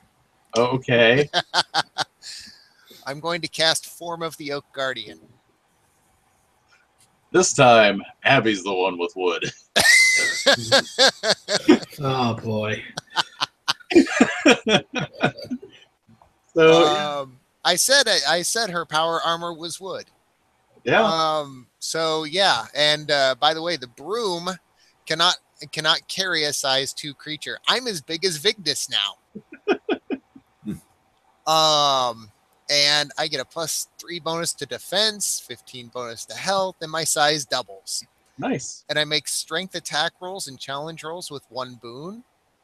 And my branches count as melee weapons that deal 3d6 damage. Nice. So yeah, I'm about to attack the dragon starting next round. Also, but I need to land on him. Also, now all you can say is, I am Abby. Yes, exactly. I am Abby. All right. So Abigail turns into a tree, and basically, you don't so much move onto the dragon, but you fall off the broom because it can't support your weight. Yeah, exactly. I fall down onto the dragon. Okay. So that's Abby. So end of turn. Bolters. Bolters, end of turn. Duh. Oh, all right. Here we go. I got 21 and 21 and 24. You hit 3 of the demons. I do. 1, 2, 3, 4, 9, 12, and 14. All right. Dealer's choice on which ones get hit. Yeah, those were all uninjured anyway, so yeah, that's... Well, in that case, they'll focus fire. So then 9, 12, and then if that guy's still alive, 14. Okay, so yeah, you took out 1, and that one's uninjured. So they're down to 3 demons, and that one's injured. Okay, gotcha. You're focusing fire on the ones that were on or trying to get to Widow's Cry, right? I don't know. I'm just focusing fire. So whichever one got shot again, and then it moved on to another target. I'm assuming we've had a conversation at some point that priority of targets are things hitting and then last. Yeah, and Vigdis, the surprise Abby's as big as Vigdis now. Yeah, I was going to say Vigdis is. I didn't want to interrupt the end of turn, but Vigdis has never been as impressed with Abby as he is right now. It's like somehow she learned from Vigdis. Big is good. He wipes away a little tear. They grow up so soon. Oh man! All right, so that's the end of round 7. So, who would like to take fast turns? Going into Hold I have on, a character before that, moment. I believe I have to make the agility test. Guys, I have a quick character moment for Vigdis, actually. So what Abby never knew was that Vigdis had a daughter when he was a slave. And one of the reasons he latched onto you so firmly is because you look like his daughter. You're just this tiny little girl. And now you're like a full-size version of his daughter if she had. You're proud papa now. Yeah, Abigail, did you make the challenge against the flames? I'm sorry, I forgot about that. I did. I rolled an 11. You're not damaged, but the ship continues to take damage from the flames. Yes, but now Abby can attack the dragon. I'm riding the dragon, and I'm going to attack it. All right. I feel like there should be some sort of heavy metal playing as you're saying I'm riding the dragon, but yeah, well, let's This see. is why I linked the trooper before. All right. So Abby, I'm assuming you're going to take your fast turn to waylay the dragon here. Yes, I am. All right, let's see if this works. Yes, it does. I rolled a. All right, 18 and 5 is 24 to hit. Mm-hmm. Does that hit the dragon? That does hit. That does hit the dragon. All right, so let's do 3d6 damage then. And 4 and 6 and 1 is 11 points of damage. All right. Not dead yet. Dang it! Somebody kill this. I am Abby. Widow's Cry is going to take a fast action. Okay. Also got a 24. I really like Battle Prowess. Being able to roll twice really, really helps. The 4, 6, 7, 35 points of arrow damage. This is the one fight in the history of the world in which Widow's Cry has been more effective than Vigdis. This is the time to do it. So This is the one fight where I can actually keep up with everybody. So Widow's Cry shoots into the dragon. It tears a big chunk out of its shoulder. It screams in pain, but it still does not drop. Okay.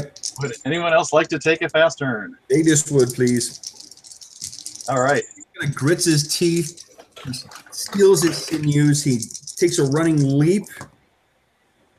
Fuck you, dice. 6 again. Oh, fuck it. I'm spending my fortune. Yeah. I'm sick of missing. All right. So Okay. So let's see over here. Forgot I got my fortune still. All right, that's crap damage actually. 15 points of damage. all right. Still not quite dead. But it was very surprised because all of a sudden this Jotun just took a running jump and stabbed it in the underbelly with his... Yeah. It's within medium range, right? Yeah. All right, I will spend. I'll take a fast turn. Okay. Fringe will pull out her disappointingly regular guns. Apparently they didn't make relic guns 100 years ago, so... They're just not super cool. Like, what? Ah, fine.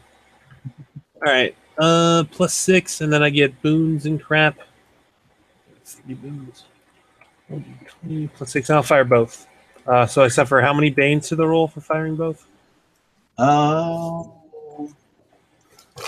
know what? Never mind. I'm better off just trying to get over 20 at 3d6. And then using my rogue action to get another shot. Yeah. 35. That So hits. yeah, it sounds like a hit. And that does 2d6 extra because I'm a Captain Rogie. All right. And 2d, so 46. And then I'll just do the second shot too. Okay. Also over 20, 25. 46. 12 and 17 points of damage. All right. 12 and 17 points of damage. So Fringe pops out of where she was hiding at, whips out her gun, shoots, pivots, shoots again, and the 2 shots tear into the dragon's face, and the second shot goes up the top of its mouth into its brain, and it lets out this horrible gurgling, and it just it crashes into the side of the ship and then spirals down into the ground, and it does not appear to be breathing anymore. The black flames flicker out in a few seconds, and Abby.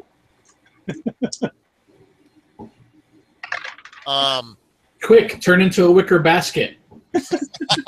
No, Abby will drop the as soon as it starts falling. Abby will drop the form of the Oak Guardian and will be on her broom.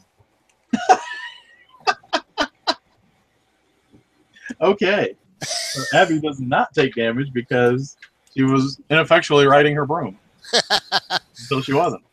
Okay.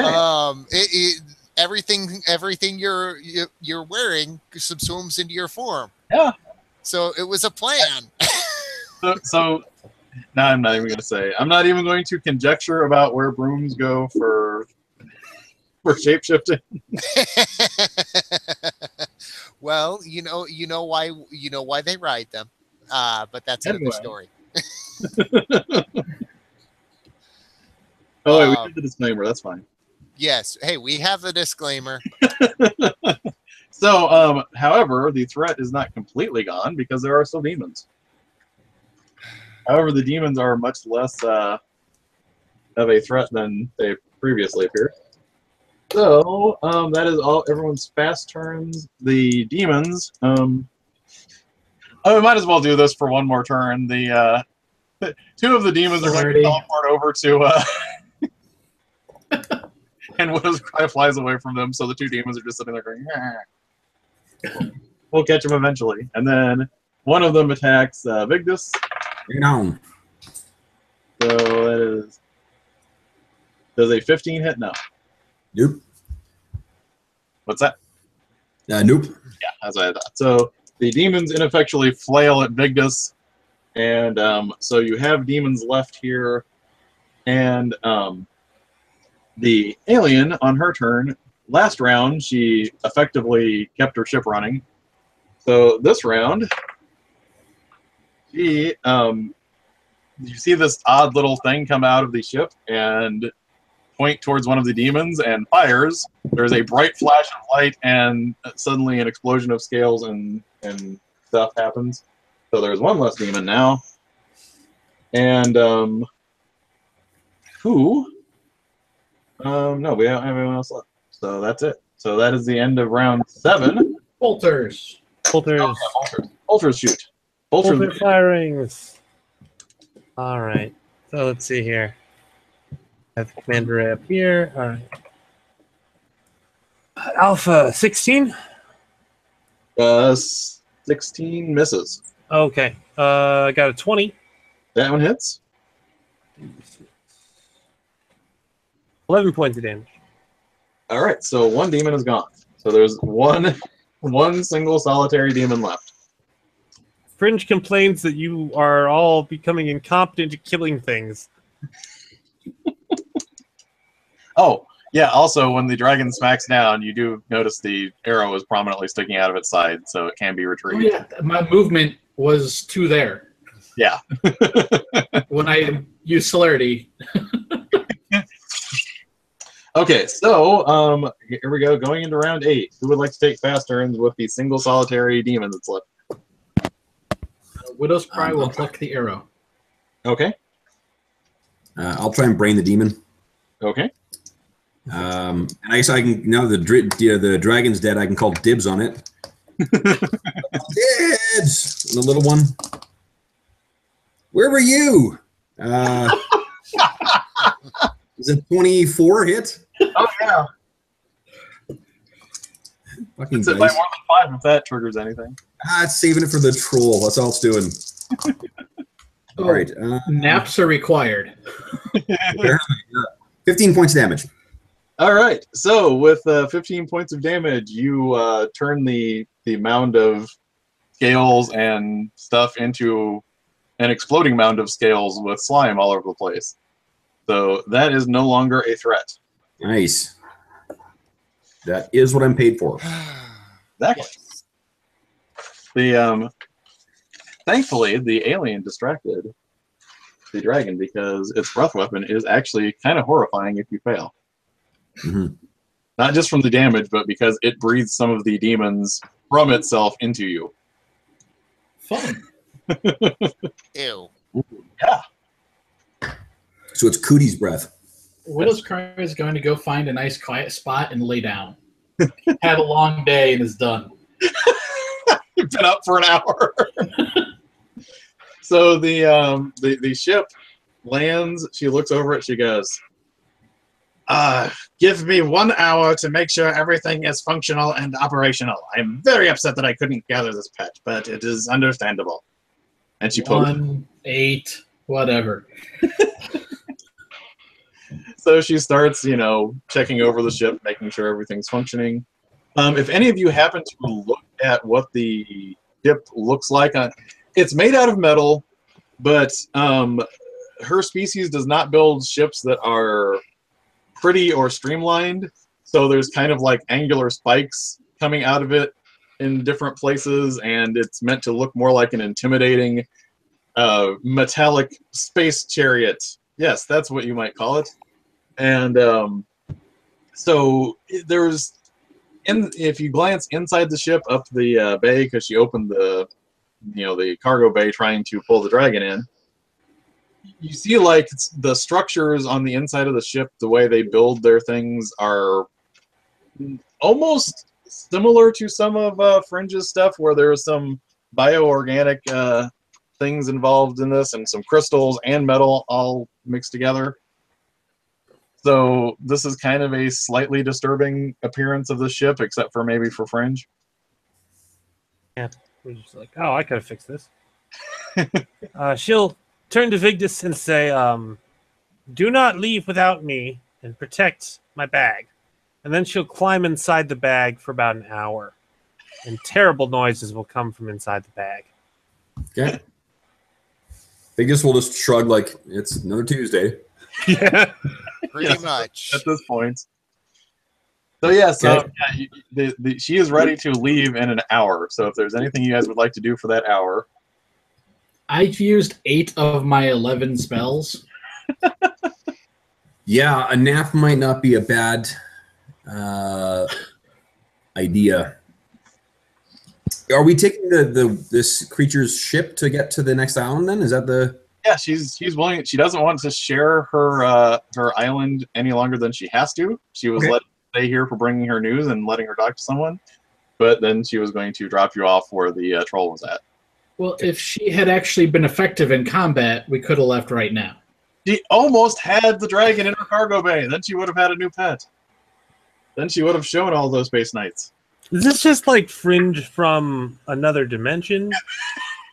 It is possible. This could be like the Eternal Champion. Like if Fringe were on another, Fringe would have been a dire wraith. But, Yeah, I would say we definitely want to rest, because going into this battle, if we're I don't see us going into this as spent as we are. So last time that you guys were pondering this, you did come up with the void has more of a chance to be uninterrupted, but more of a chance to run into terrible things if you're interrupted. I will also say that based on that pondering that you guys did, you're pretty sure once demons start noticing you, they are more likely to keep noticing you. I'm not telling you can't rest. I'm just saying that the chances that something else demonic may happen upon you might be going up the more demons run into you. How long does it take for her to get to that next one with how broke her ship is right now? Oh, it will take like 20 minutes to get to the next. Oh, I was totally hoping for like an 8-hour trip, but okay. A 3-hour tour? Yeah, it's the SS Minnow. Can we have this discussion after an hour of resting and catching your breath? Well, yeah, it's going to take her an hour to full rest. Okay, cool. At the end of the hour, Fringe will come like clawing out of the bag, but like she's in If you ever seen Tron Bonne from Mega Man Legends, Yes. it's like that, but it's mixed with a chicken hut, and then of course all fleshy. And it's huge. It's size 3, so it shouldn't be able to get out of the bag, but it does, of course. And she's very nonchalant about it, but she thinks that speaking from her cockpit in the top, that waiting would be a mistake. Yeah. Splorch. The bigger problem is that we need to be effective when we get there. And what we just faced with the big dragon took a lot out of the 2 primary spellcasters. While I may have a few more spells than our elven friend here, and I can keep us alive, most likely, it's still not a good idea to go in there with our primary offensive caster unable to be at less than half strength. This is a bad idea.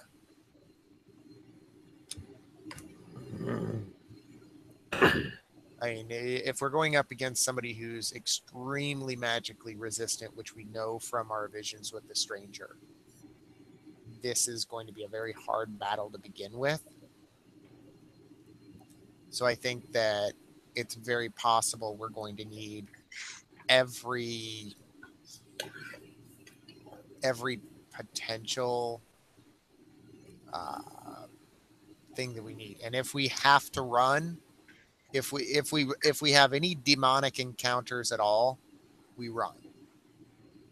And then we face our troll.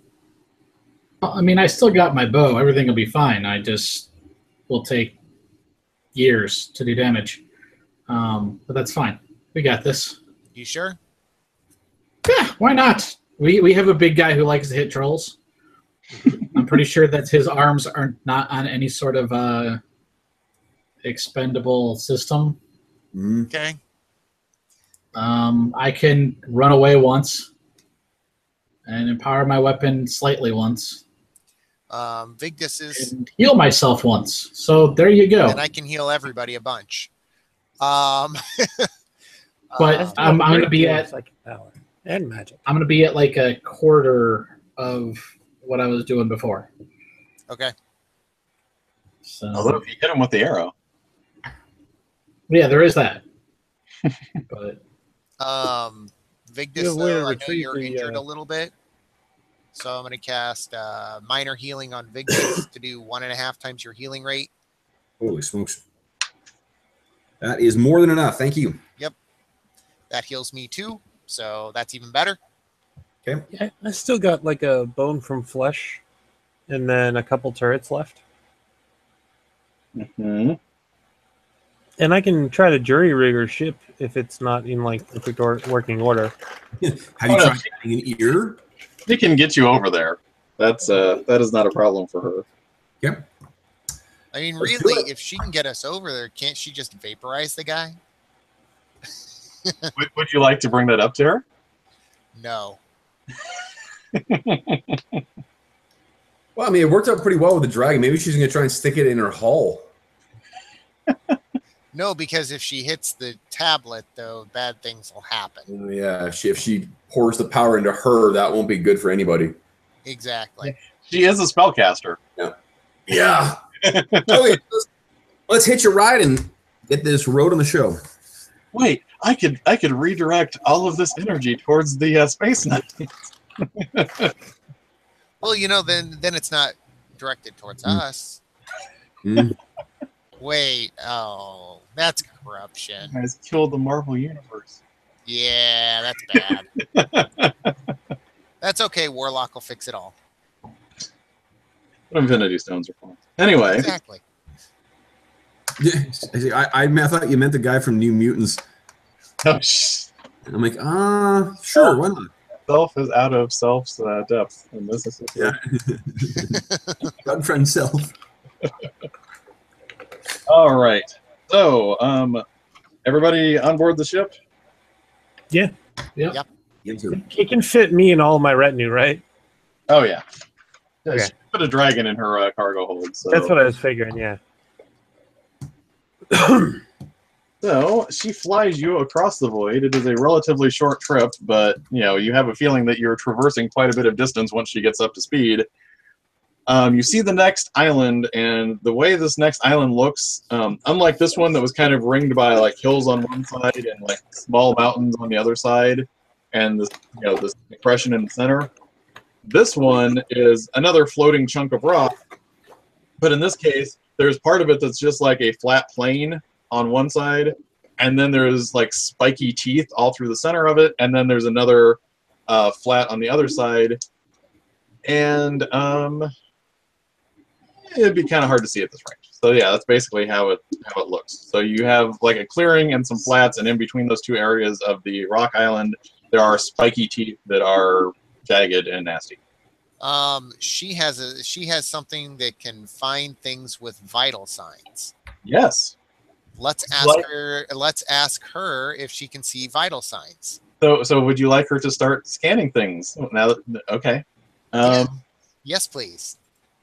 So she starts tapping into her signs, and she moves some orbs and some crystals around, and suddenly you guys have been around her long enough to sort of read the facial expressions on her big warbly facial things that are going on, and her jaw drops open and her warbles quiver, and she goes, "There is an immense amount of magical power," because Wraith ships actually have sensors that pick up magic emanations as well.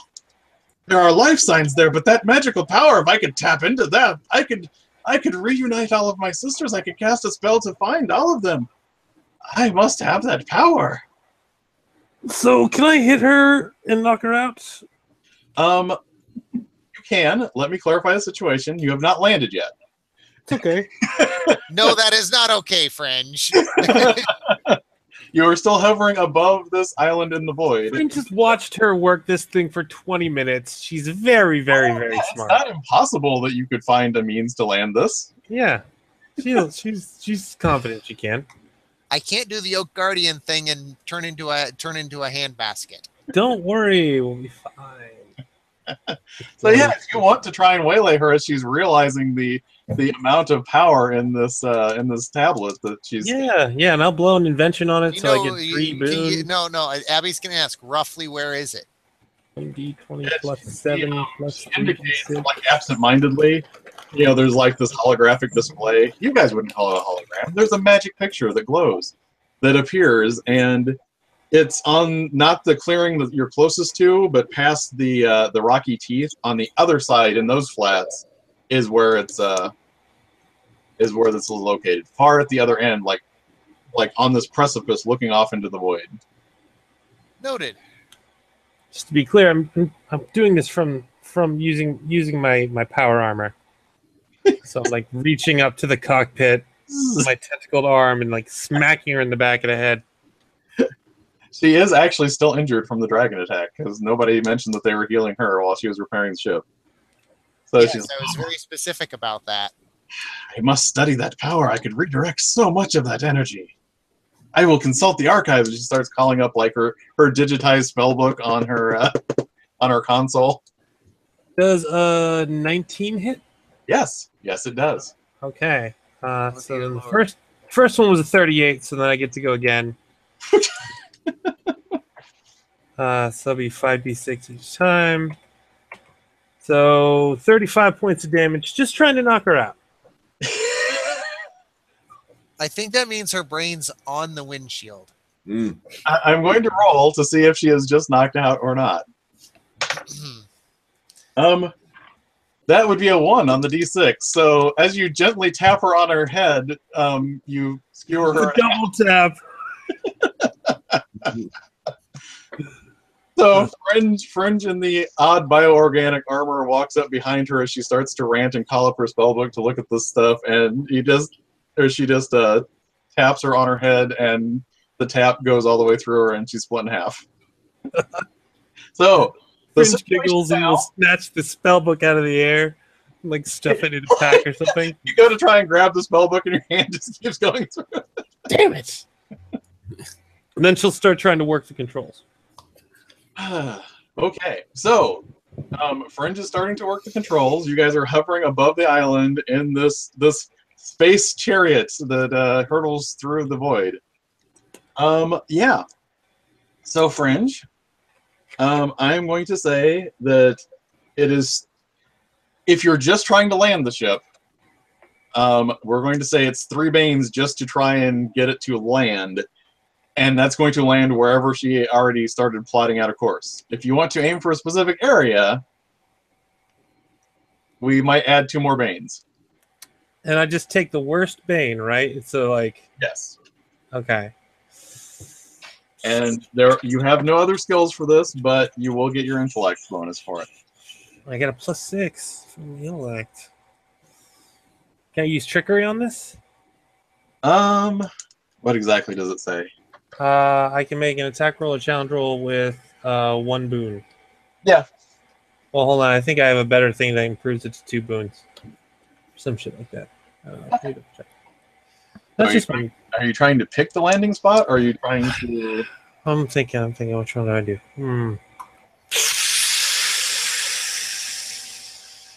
And also, how the rest of you reacted? Yeah. Vigdis leans into Abby and whispers, "Was this part of the plan?" Abby's just kind of sitting there, just has a horrified look on her face. Fringe will say, "Widow's Cry, come and locate the weapon systems." The what? The weapons. The What magic that hurts things.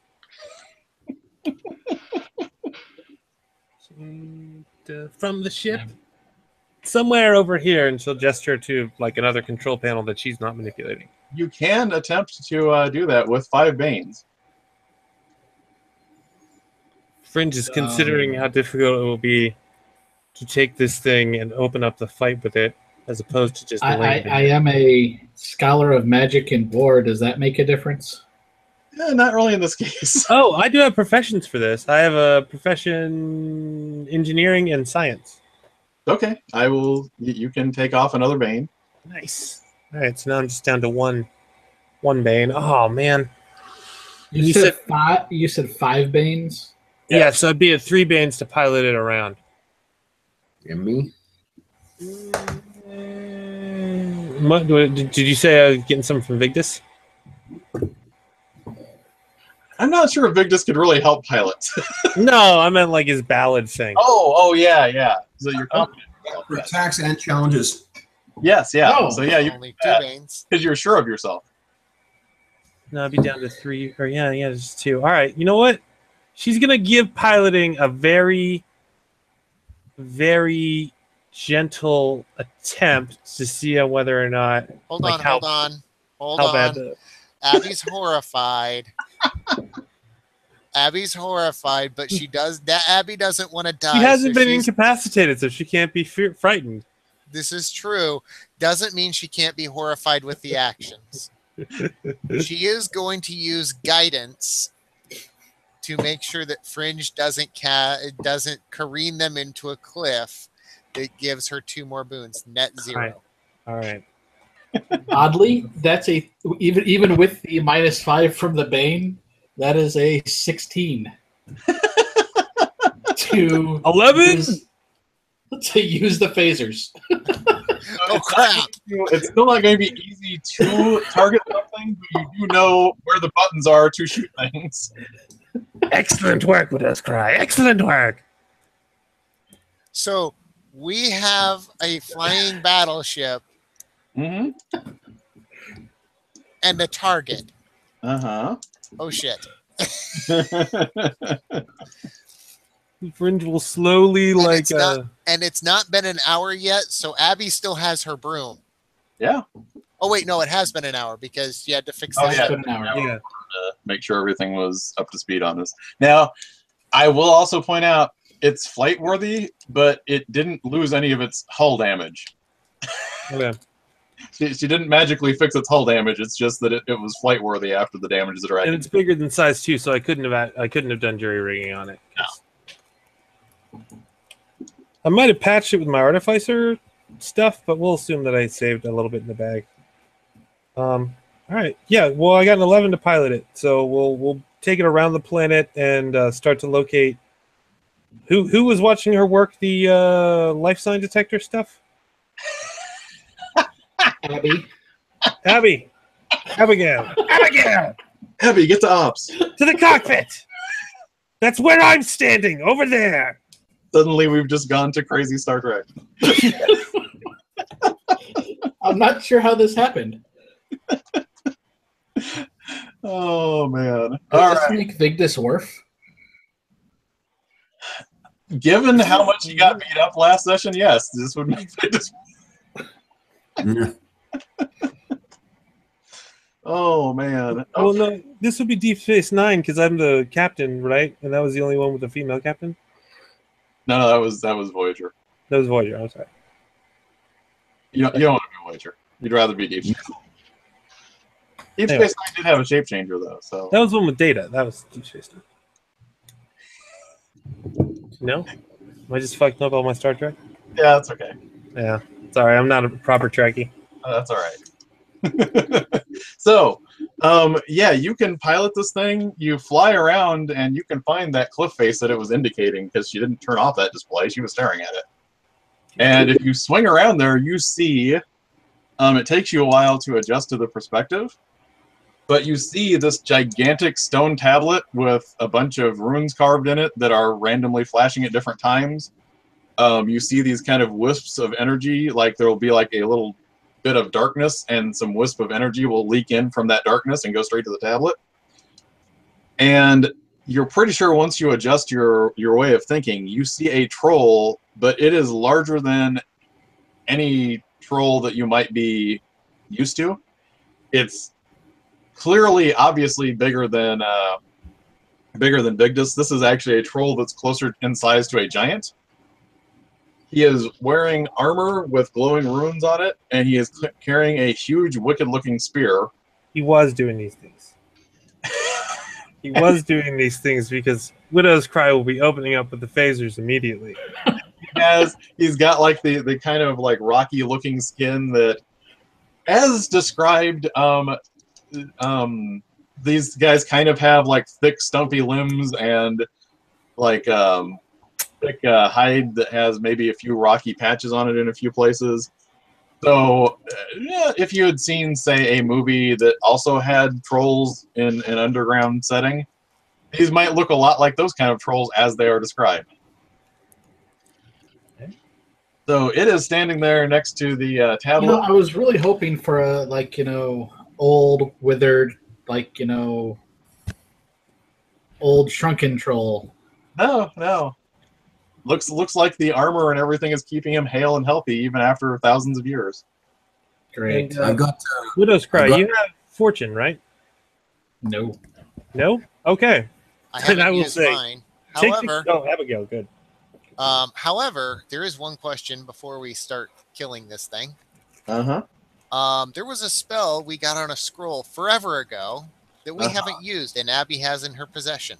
A spell called Godhammer. What book is that in? God have a spell. Oh, if we're putting all our resources on the table, I should point out that we do have a vial of glue.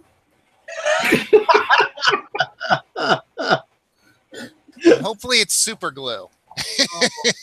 That's awesome. It's only been used. Godhammer is a second level 3G attack spell. Yes. A glowing golden hammer appears at the target, hovers there for the duration. You use triggered action to move the hammer 10 yards and make an attack.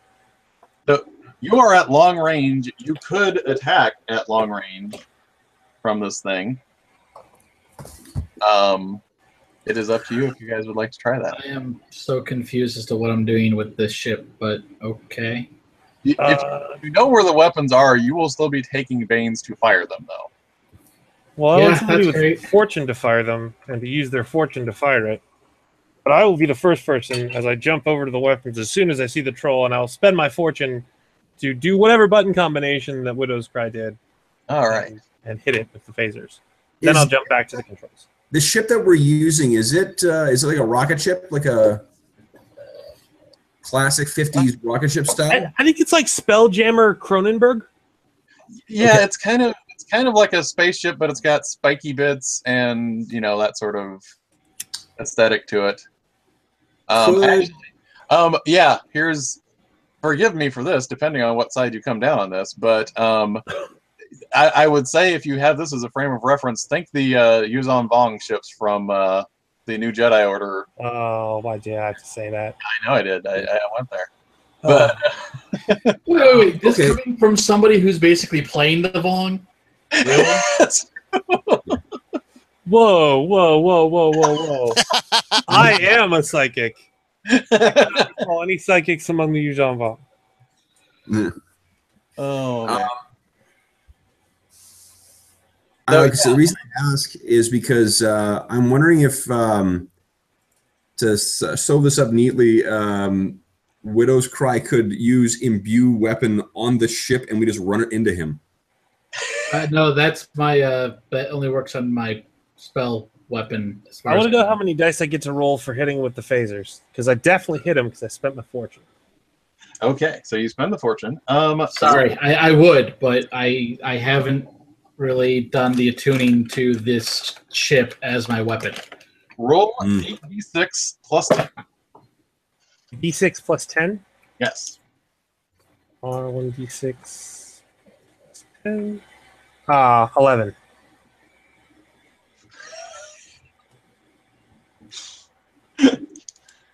Uh, 11 after all of that? I'm sorry. I spent the fortune, so I can't re-roll it. Oh, man. The phasers do 1d6 plus 10? No, 8d6 plus 10. Oh, 8d6. I thought you said 1d6. I'm sorry. 8d6. I was a little confused. All right. I was wondering how that was possible to get. Yeah, I was like, son of a bitch. All right, 49 is how much damage I deal. Okay, that's better. Yeah, and if I'm doing it, then I get bonus shit because I'm fucking rogue man. So make that 54. All right. So you blast the general area. Some of the energy blasts clearly singes hide and blow some of the runic armor off of him. He bellows in rage and is very upset that you just did that to him. Oh, wait. Does that count as a roll above 20? It does. The problem is that the weapons here do not cycle. You could take another action, but you can't fire the weapons off the ship again. Okay, well, I'll use my action to move the ship like above and away. Like, no, we're already at long range, right? Yes. Then I will move us away. Oh, shit. When you described the thing, it was like a culvert, so I don't really have something to get covered for the ship. Yeah, there's just a big expanse until you go back to the teeth. I'll bring us lower to the ground in case he crashes this turn. Okay, so you hover over the flats. Yeah. Right next to him. Okay. Not right next to him. Well, I want to be at long range from him. Well, you can't be at long range here. You'd have to be on the other side of the island. Okay. And then he's got cover from all the teeth. All right. The sensors to basically see him. Can I get us like 20 feet above ground in medium range? Yeah, you can be one area away from him, above him. Yes. Is that agreeable for everyone? Yep. Okay. We'll do. Open the doors. Oh, sure. I'll do that too. Or I'll try. I guess I should probably roll for that. There should be a door somewhere out here. I'm just going to say, given that this is alien technology, there may be special effects if you get a 0 or lower on a check. I did not get a 0 or lower. I did not break 10, though. So I don't find the doors. Sorry. So that was Fringe's fast turn. Would anyone else like to take fast turns?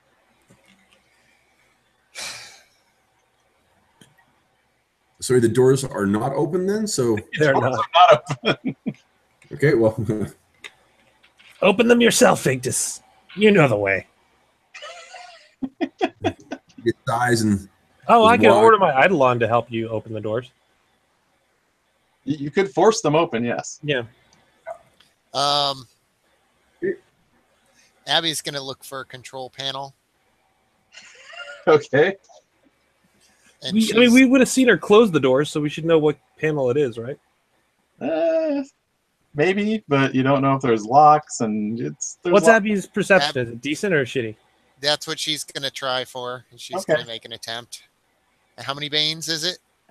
We'll just say 1 because you're just looking for a button that says open. Pretty much, yeah. 13 on the die, 3 on the bane, and 4 for my intelligence. So yeah, so I should be good. All right. So Abby looks around the control port and she sees like this glowing orb that she half turns and the door drops. I'm like, good. Run outside then, or hop down onto the ground, I guess. Yeah, basically, we're trying to make sure we don't take damage as we fall, though. I will say you can stay at medium range. If you make an agility test when you jump off the ramp, you can not take damage. Okay. It has shitty agility, so it's probably taking damage. Abby has her rope. As discussed before, it's not taking rope anywhere. It's a giant. It's like a size 2. It doesn't have arms either. So so Widow's Cry and Abby both made their fast turns. Would anyone else like to take a fast turn? You do have the back door is now open, so if you have something that can reach at medium range, you could shoot at him. Or Widow's Cry has done nothing. Okay. Or if you want to take a long term, you can try and jump down and bridge the distance and attack him. Yeah, Widow's Cry is taking a slow turn. Okay. Yeah, I'll do slow turn as well. All right. So he is going to take a fast turn, and on his fast turn, he is going to say some words that in Trollish, and you're pretty sure he's saying something about making. I speak it. Yes. So Vigdis and Widow's Cry know that he is speaking something onto his spear to make it more accurate. And then he throws the spear at the ship. Uh-oh. And given the size of this troll, the spear probably does damage to the ship. So he throws that. Ooh, okay. 1. That. All right. So the ship.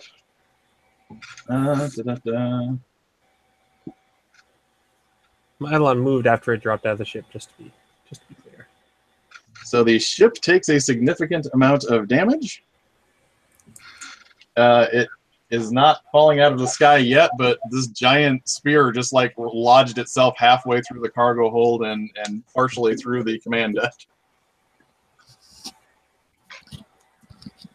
So that was the troll's turn. Slow turns. Who would like to take their slow turns?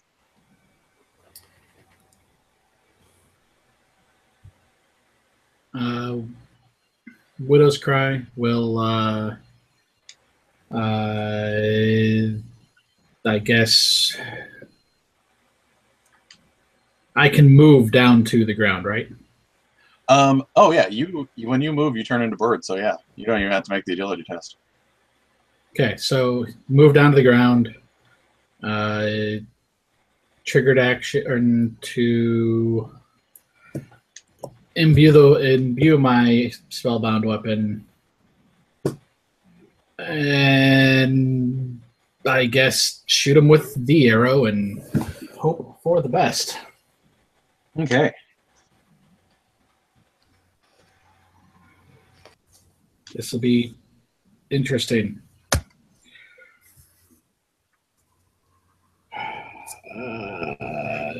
There's no banes, right? No. That's a good thing. I like the fact that there's no You are banes. attacking him with a weapon, correct? Yes. Okay. 18 and 3 for 21. That definitely hits. Cool.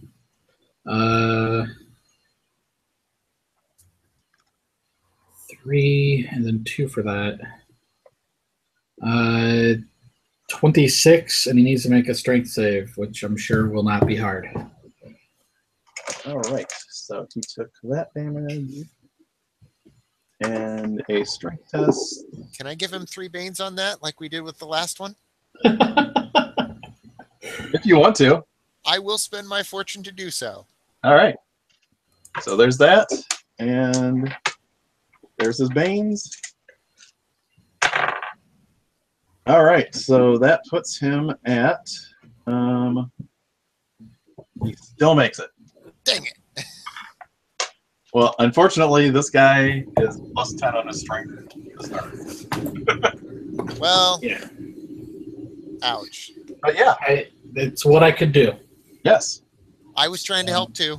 So the troll has the arrow lodged in him, and he bellows.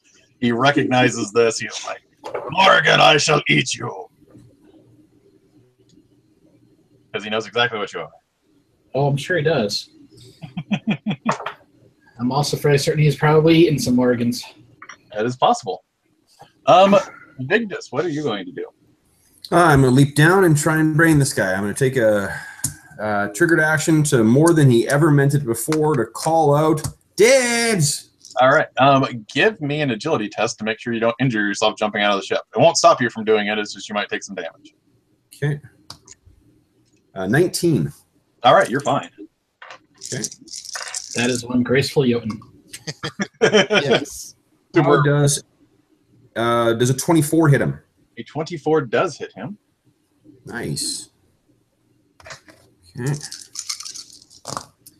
And actually, that's not bad. 12. That's 19 damage. All right.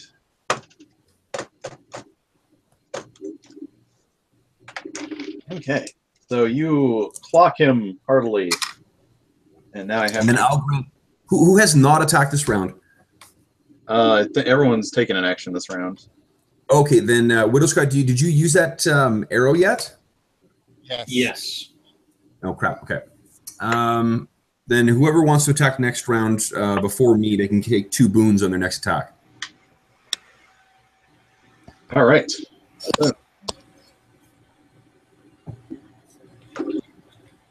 All right. So let me just to make sure that I have everything visualized right. Fringe and Abigail are still on the ship, correct? Correct. So you guys are one area away from him. Widow's Cry and Vigdis are in the same area. Vigdis is engaged. Right. Correct. So at the end of turn, the first thing that happens is the troll catches his breath, and you see wounds start to close up on him. So for now, you have definitely done more damage than his natural healing to compensate for, but you do definitely see wounds start to heal up on him. The other thing that happens is next round he has 3 actions that he can take whenever he feels like taking them, because he is, being the final being trying to end the world, by default an epic opponent. So, going into the next turn, I think, I think his first turn he is going to take before anybody takes their turn, and he is going to hammer Vigdis first. Yep. So, Vigdis, you are about to get hammered. And, oops, nope, that's just with these. So, does a 24 hit Vigdis? Yeah, anything over 20. All right. So, he hits with both of his attacks.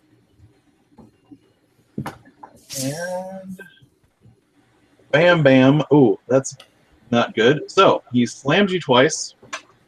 The first attack does... His fist does 15 points of damage. Yep. The second fist does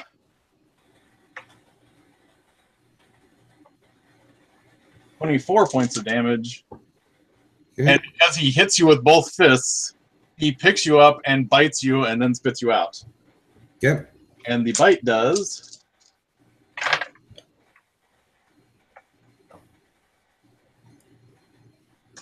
Man, I totally want to see Vigdis inside him doing the whole Drax thing. Yeah. You take 24 points of damage from the bite, and when he spits you out, you land prone. Sorry, how much damage from the bite? 24. 24, okay. And that was his first Okay, action. 63 damage in 1 round, guys. Yeah, I caught that. No. 63 damage in 1/3 of 1 round. Because he gets 2 more actions.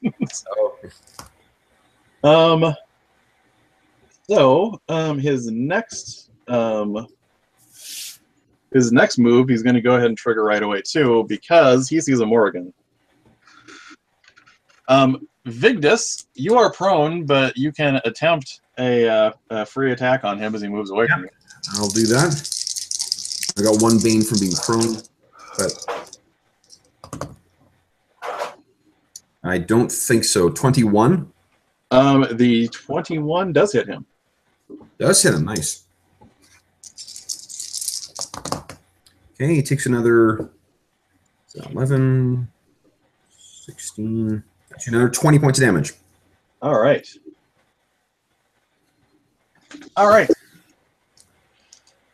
And yes, so he closes in on Widow's Cry. And celerity. All right. I was waiting for you to do that, but he still would not have given up the opportunity to charge a Morrigan and potentially eat them. Now that is a triggered action, correct? Yes. So technically, if he charges after you in the same round and does that again, he could reach you, correct? No, well, let me simplify this for you. That cannot happen again. Okay. That would require an additional 0-level spell. That cannot happen again. That was my 1 dodge. Okay. This whole fight. He is not going to waste his other action yet, since you did that.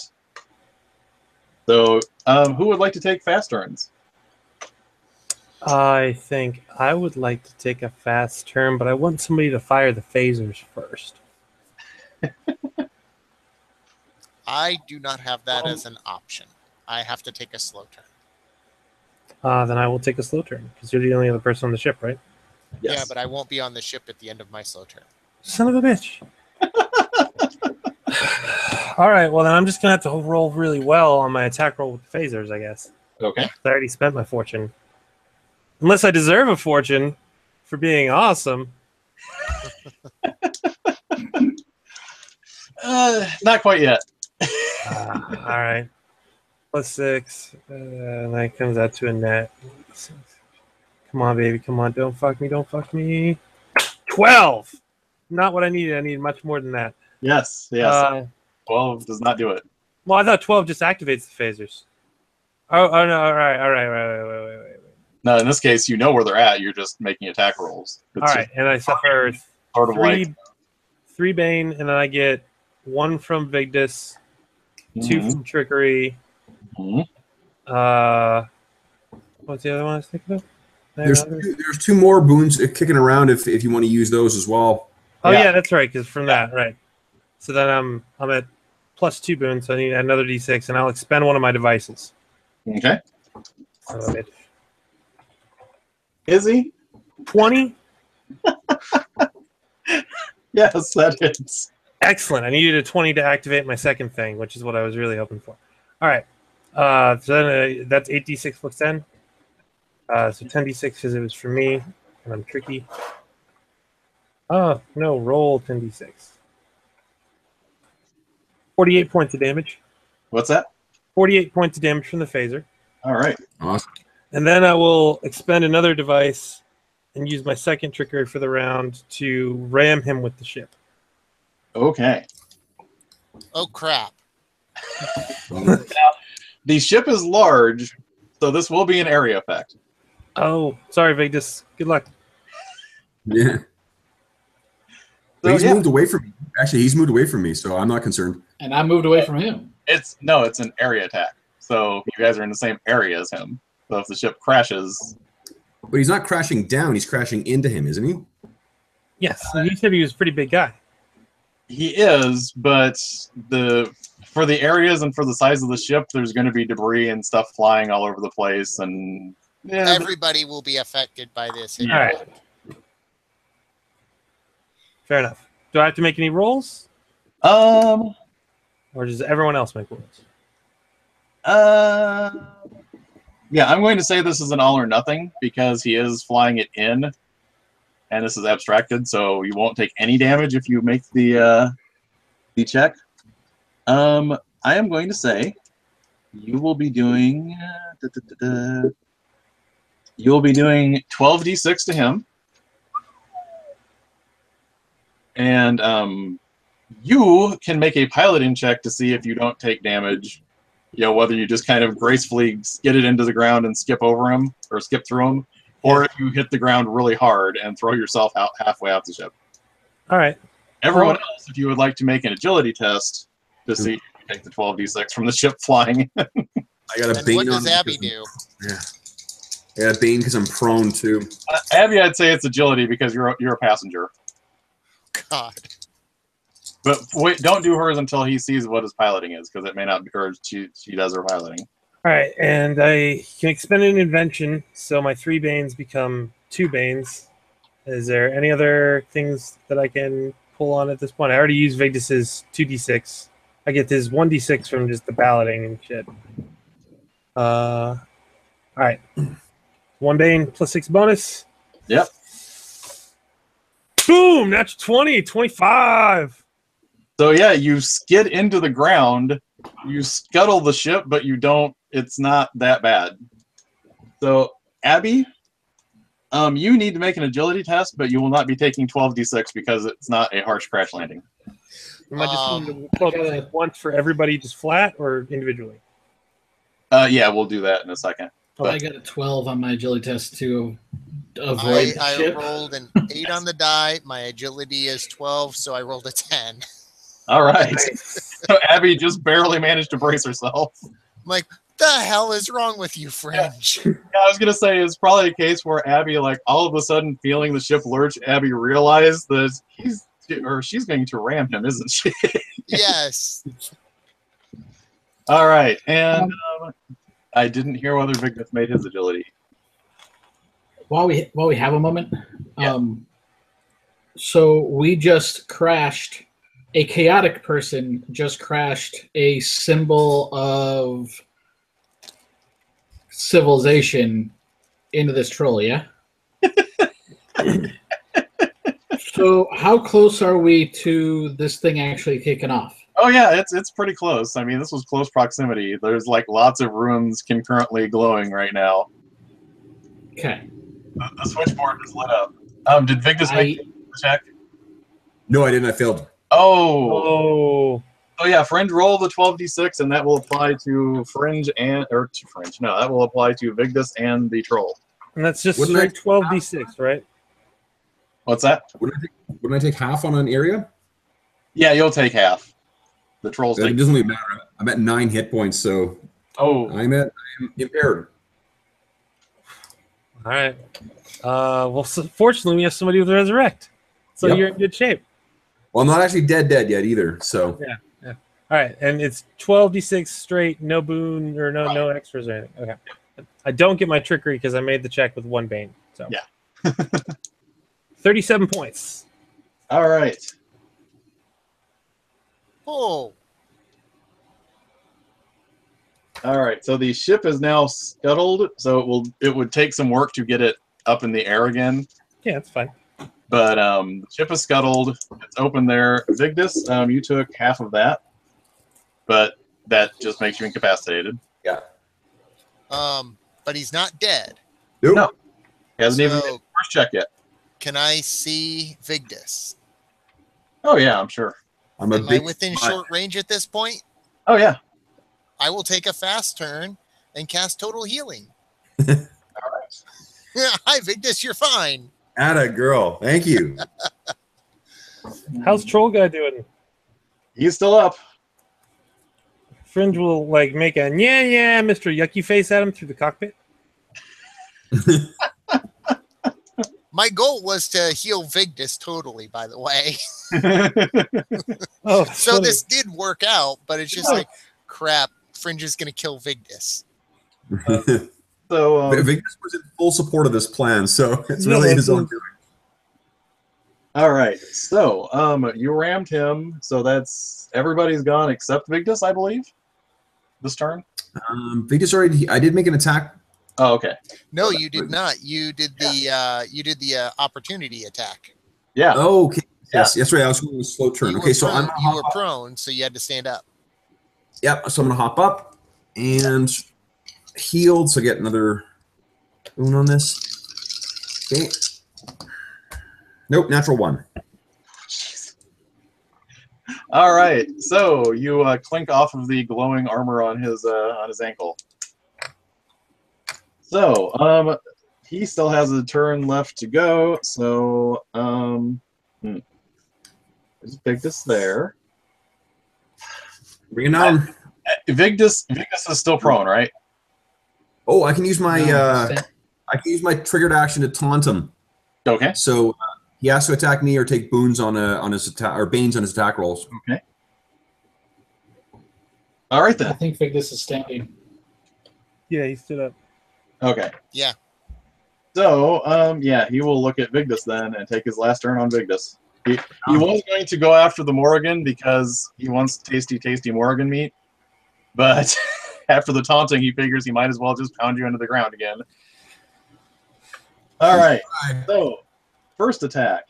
So 28 hits, right? Mhm.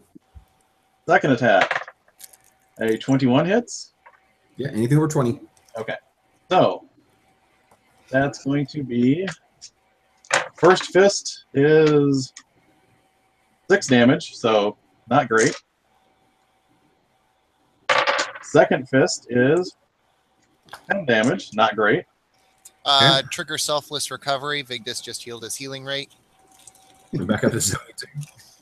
And there's a really kind of sick element to this relationship. The more I look at it. About to fall over. All right, take some more damage. And now his grab and bite, because he hit with both the fists. 15 damage this time, and you are prone. Nice. Not as impressive as his first attack with that. No.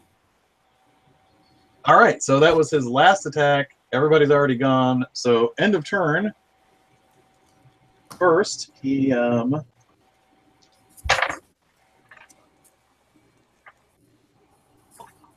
recovers some hit points. You guys definitely outstripped his ability to heal again this turn, so that's a good thing. And ooh, he only gets two actions next round.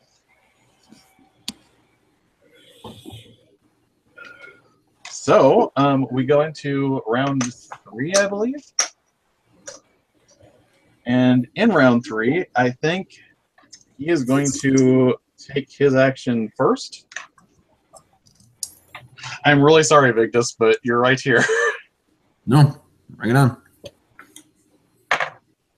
So both of the fists will hit again. And that is 19 with the first fist. Okay. Ah. 28 with the second fist. Holy crap. Okay, you get triggered action to catch my breath. Okay. And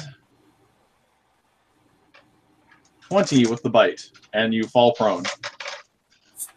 He stays prone. I have 8 hit points left.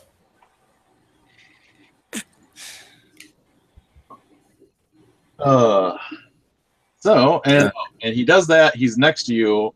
So go ahead and make your free attack on him.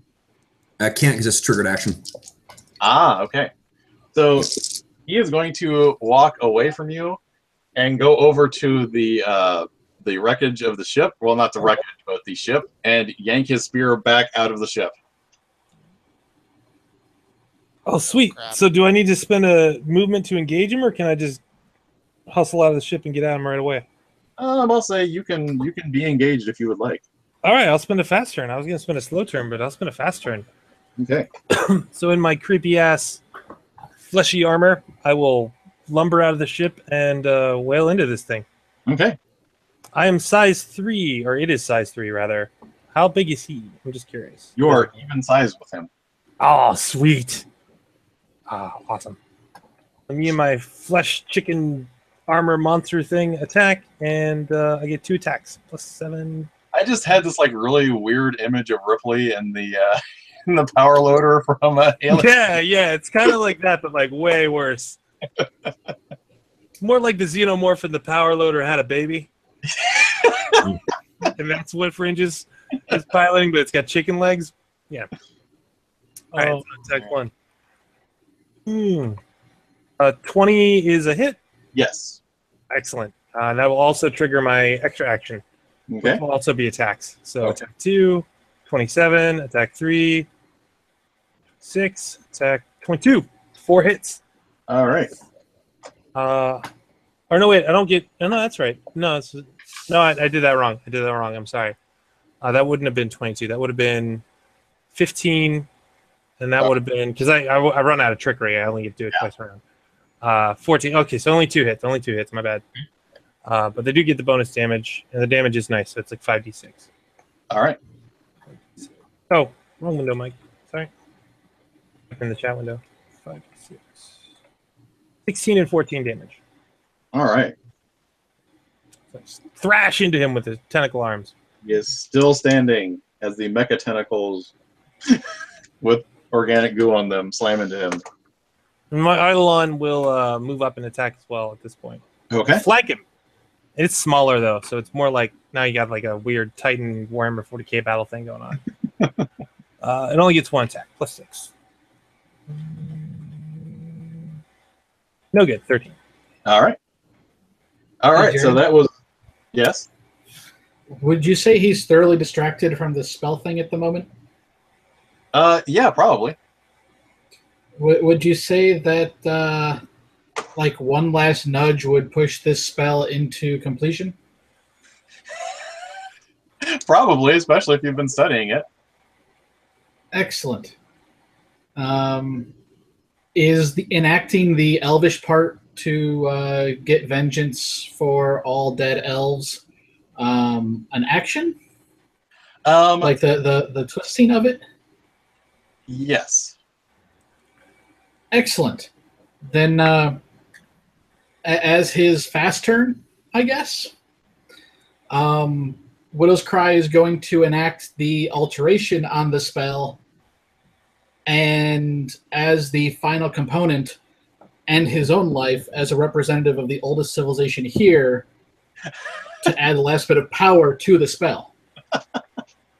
Okay.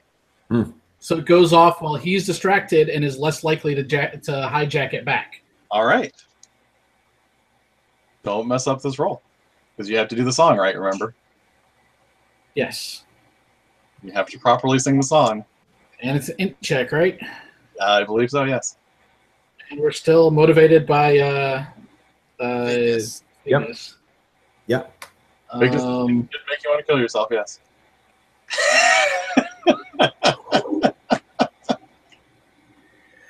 That would be a 19 on an int check. All Nice. right. So, so the rest of you guys, it's not going to happen yet, but Well, right, but his goal was not just to defeat the guy because he's not sure we can do that. yeah, He's just defusing yes. and taking vengeance for elves. So yes, you guys see all of the birds flurry over there. Widow's Cry starts the song and kills himself, and the tablet changes the pattern of colors completely changes, and all of the runes are lit up at one time now, and you can hear this hum like going through this whole area, and you can kind of see like little cracks forming underneath the stone, and there's a dead Widow's Cry over there. So that's going on. The troll he hears the humming, and at first he's actually kind of excited because he thinks this is just like, oh, they finally screwed themselves enough on back on the world that this is going to enact, and I will have my vengeance one way or the other. And he looks over and he sees Widow's Cry dead over there, and he has a feeling that between the color change and the fact that Widow's Cry is dead over there, something is not going the way he wants it to. So now he is very, very upset. I think, yeah, Fringe, take your free attack on him as he moves away from you. Is this a new round? No, we still have Abigail and Vigdis yet to go this turn. Can I attempt to grapple him with my attack? No, it's just a free attack. All right. 7. I'll expend a device to get a boon on it.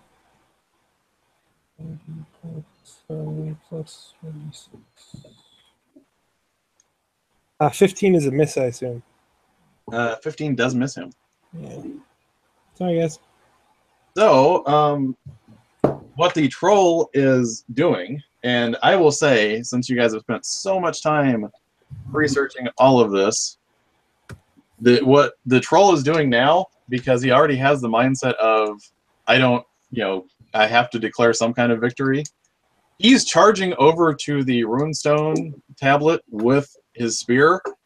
If he destroys this here now, it won't destroy the world, and it won't kill off anyone that has harmed a Fae in the last 100 years. It will cause a magical explosion that will completely destroy this island. So you will have saved the world, but he will have wiped all of you guys out. So that is what he's doing at this point. He charged over there to start attacking his own tablet. So he hits the tablet, and let's see, that is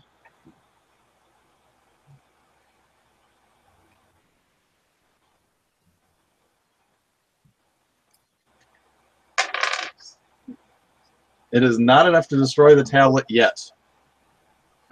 But you get the feeling from the damage that he just did to it, if he hits that tablet again, it's probably going to go critical. But that was his final action this turn. That was his final action this turn. So Abigail and Vigdis, you have a turn left. Okay. I got this. I'm prone again. I don't know if I can. I think standing is an action, so I don't think I have enough movement to actually get up and get over to him. He's in medium range of me, right? Yeah, he's in short range of you. Oh, good. Cower. It's my last casting of it. Okay. I've got the boon from Vigdis. Mm-hmm. All right, red die. Do good. And wait, if Vigdis, hold on, before you do that, if Vigdis throws his weapon at him, does that count as enough of an attack to get the +2 boons? Just asking. If I hit, and what I was going to do is disarm him. I just try to think of ways we could help this. Yeah. Also, it would be a great 80s movie ending for someone to throw a sword at someone. That would be... fuck it, I'll do it. Abby, can you spare a prayer for me? I am out of those. Oh, you're out of those? Yeah, I only get one of those a day, and I used it on the dragon. You're using something ranged that isn't ranged, so you're going to take a bane on that. You already used your fortune, right? I did. That's all. And we are not living on a prayer. So. No, we are not. Yeah. How about a 24? Fuck yeah. If anyone was going to do the 80s fantasy movie throwing a sword thing in the final scene, it would be Vigdis. Yes, it would. Hey. So does that give me my 2 extra boons? Yeah. Awesome. Also, incidentally, Jared, I was striking to disarm as well, so that spear goes flying out of his fucking hands. So Vigdis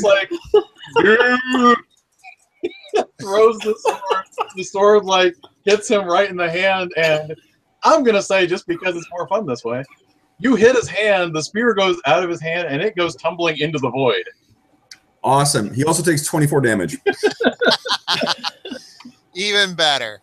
Oh, and now, because he's taken all of that damage before I cast Cower, that means that once I immobilize him, he's not going to be able to do shit.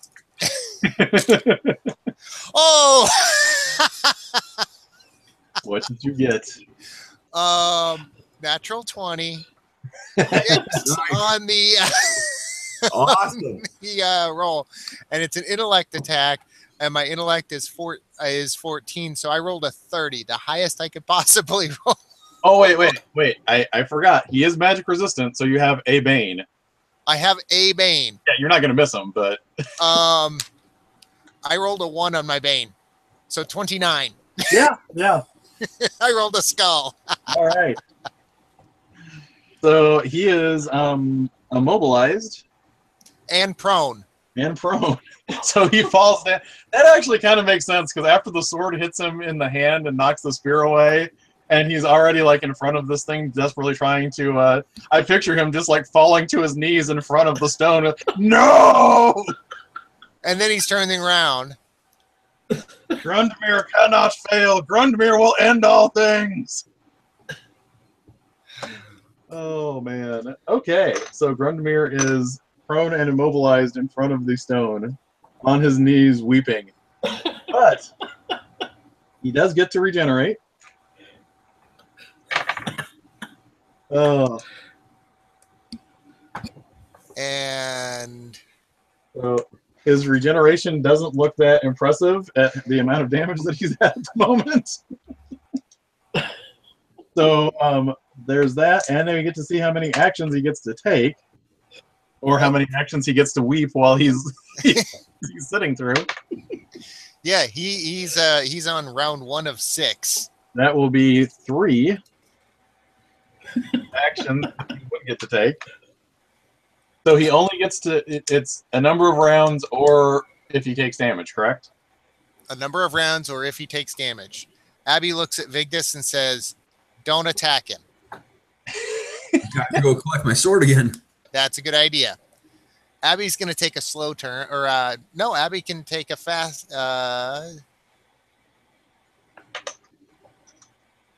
Yeah, this is going to be fun. How much of a movement is it for me to engage? Can I do that, or do I need to take a slow turn to engage and do something? Don't engage him.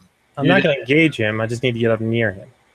You'd have to take a slow turn. Well, if you wanted to do something and then take an action, you'd have to use a slow turn. Okay, then I'll take a slow turn. Okay. So what would Abigail and okay, Vigdis is picking up his sword. Yeah, I'm going to stand up and walk over to my sword, yeah. Abby is going to walk over to Widow's Cry, and she's going to cast Revive. I touch the target and restore it to life. The target must make a strength challenge roll. On a success, it heals 1 damage and gains 1d6 insanity. On a failure, it stays dead. Oh, I'm down to 8 hit points currently. I know. It's okay. Okay. That's why I said, don't hit this guy. I've got you covered too, Vigdis. Actually, the beauty of this is now, if no one hits him, he is immobilized in front of the thing, watching it go off and not do what he wants it to do. Exactly. This is This the is round coolest 1. thing you can do to this thing after sitting here for thousands of years. 14, So 1 hit point, and some more insanity. yeah, that's okay. Did you reach your threshold?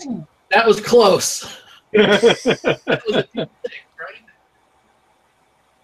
Yeah, because yours is automatically Battle Madness, correct? Steve, you did a D6, right? I did. Okay. I rolled a 5, which puts me at 8. My will is 9. Noted.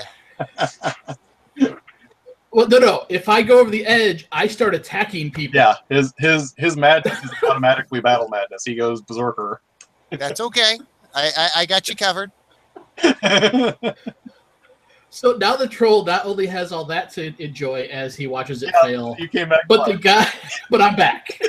And I point out to Widow's Cry, I say, I thought you might want to watch him weep as he fails. Oh man. So yeah, that was Abigail's turn then. Widow's Cry, now that you're back. What would you like to do? He's just gonna wait. Um, So then on the slow turn, He is going to hold action though. Mhm. So if it looks like he somehow breaks free, Widow's Cry will interpose between any fists and the yeah, tablet. your trigger is someone trying to harm the troll before this thing goes off. Got it. Okay, and Fringe, you can move up to him now. Stalks over to the troll with her Eidolon and will like straddle him. Oh God. She's not touching him yet, but she obviously intends to grapple the troll.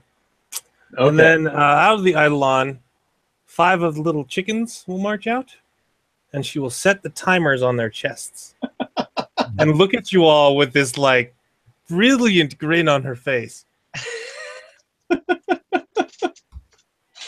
Okay. And that is all she does for her turn.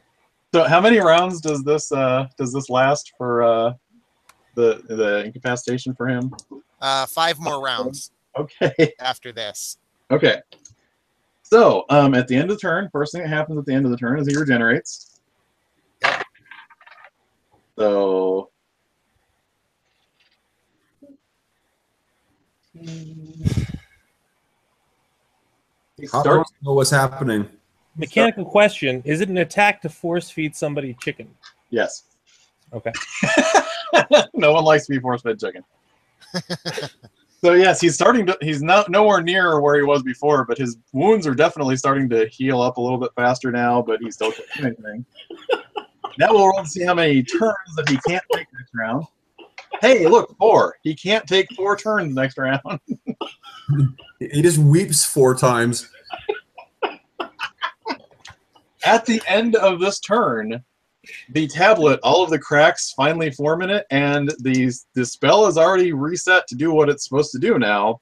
Because of the song that Widow's Cry started singing before when he killed himself, the cracks form, the tablet crumbles, there's just this pulsing energy left, and all of these little holes into the void that he was gathering the negative energy from, the energy just shoots through all of those portals back into Earth, spelled URTH, in case anyone didn't realize that was the name of the planet that you were on.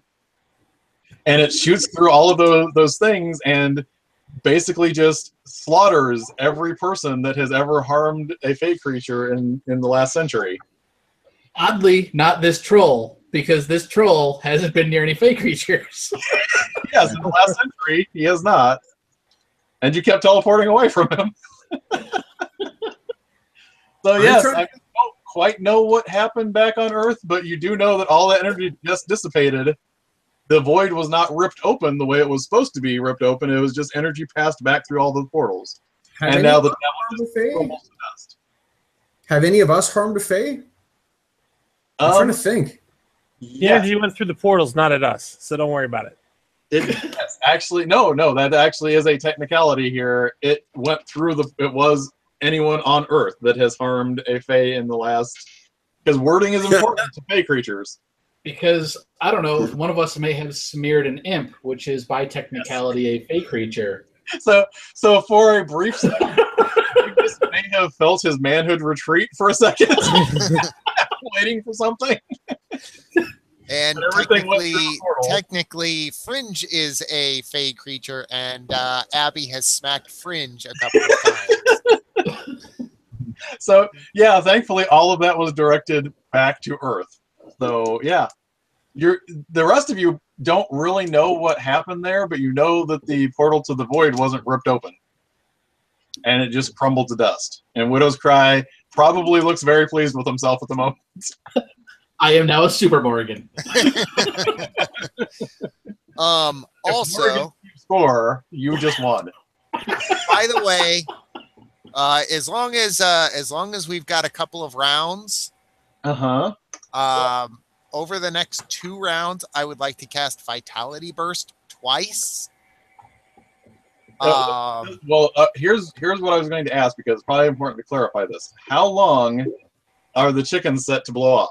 Because you guys can get far enough away that you want. Is it an attack to grapple him or move so I'm ready to grapple him the instant he's out?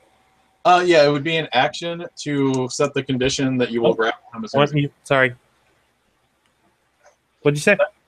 It would be an action to set the condition that you will use a triggered action to grapple him as soon as he moves. Okay.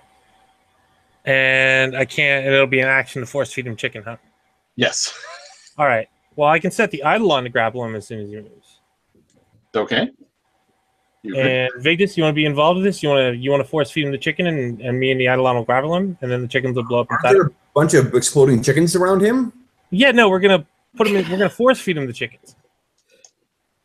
Oh, Don't ask questions quickly. Over here. I got a much more expeditious way of dealing with this, and once I've got my sword and I get the go ahead from Abby, I'm just going to bring it down on his neck. No, trust me, this is the way to do it.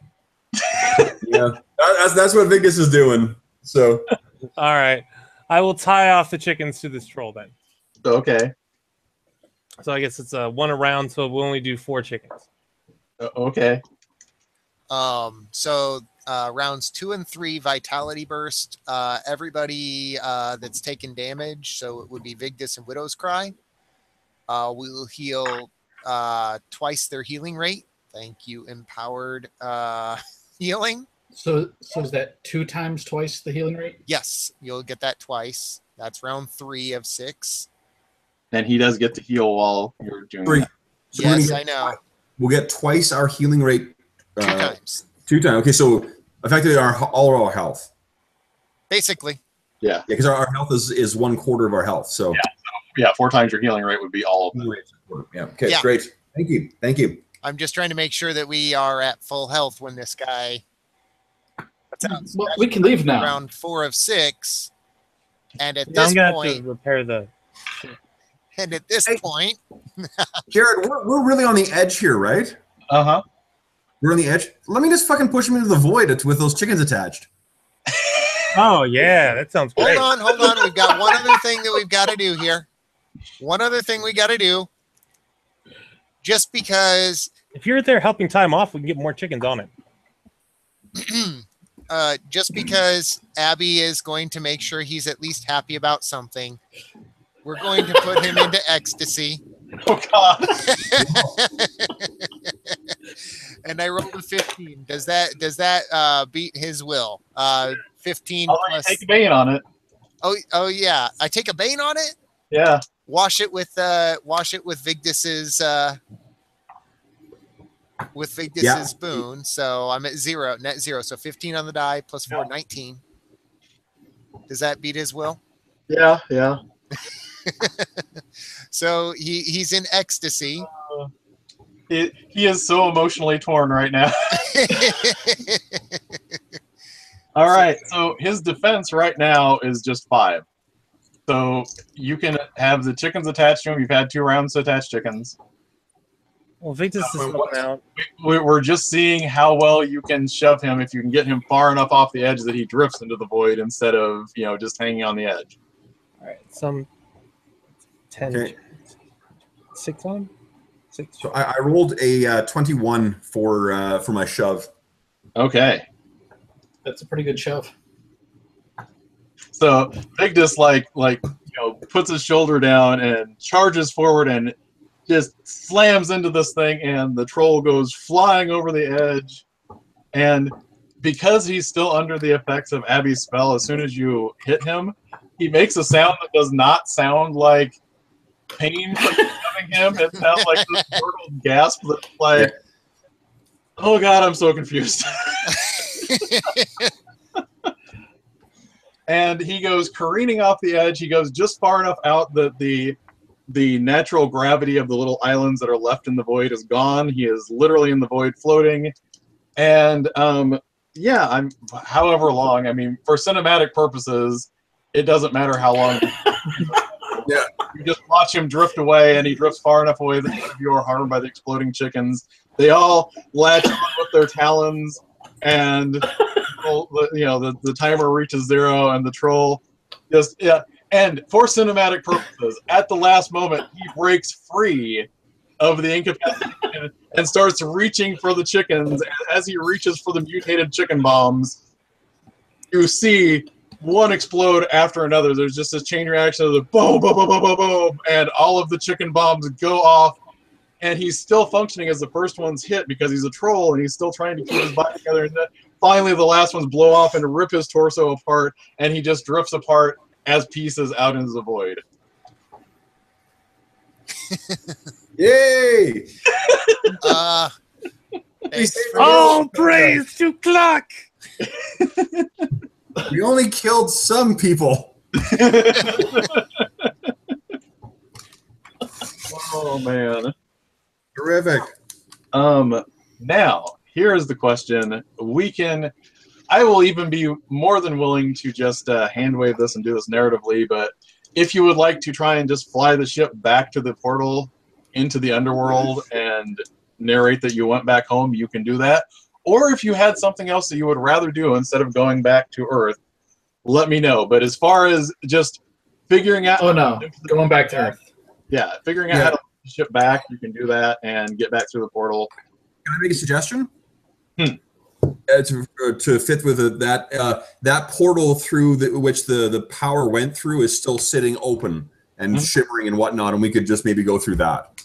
Yeah, you could do that too. Yes, that I will accept that. If you guys just want to step through that, you might appear in a random spot on Earth, but you will be safely back on Earth. You can look through and see what it looks like, but sometimes just looking through, you're not like, oh, I am in. So what I'm going to say narratively, if you have some other spot on Earth you would rather show up when you step through there, you can clearly do that instead of going back to the Borderlands of Tyr. Between the Eidolon and my power suit, can I lift the ship? Oh, sure. Okay, then I'll just carry it through the portal. That's fine. I think Vigdis will step through to the Stranger's Lake. Okay. So Vigdis arrives at the Stranger's Lake, and Vigdis's big finale scene here. As Vigdis arrives, the Stranger has harmed Fey creatures in the past. And the Stranger is dying, having been eaten up by this magical energy that struck him. And the Stranger reaches out and goes, I'm awfully sorry, but you're going to have to take over the mantle sooner than I thought. I'm just glad to know that it's passing on to someone like you. And he pats your arm. Yep. Vigdis just nods knowingly, I kind of figured that's what's going. So... So that was Vigdis's big end there. You're standing there and you see this beautiful lake in front of you, and the last thing that happens, you're taking in this beautiful sight. This is your lake. These are all of these mysteries are what you're going to be able to pass on to people. And the deer prances up to you and she looks at you for a second and goes, sorry, you're not really my type, and she bounds off. Yeah. So that was where Vigdis ends up. Who else wants to? Where does Fringe end up as she walks through with the ship in her power armor? We killed the witches, right? No. No, we did. Okay. Or that's where she. Not the ones in the. The ones that tried to get her to be their agent and shit. Oh no! Yeah, they did not.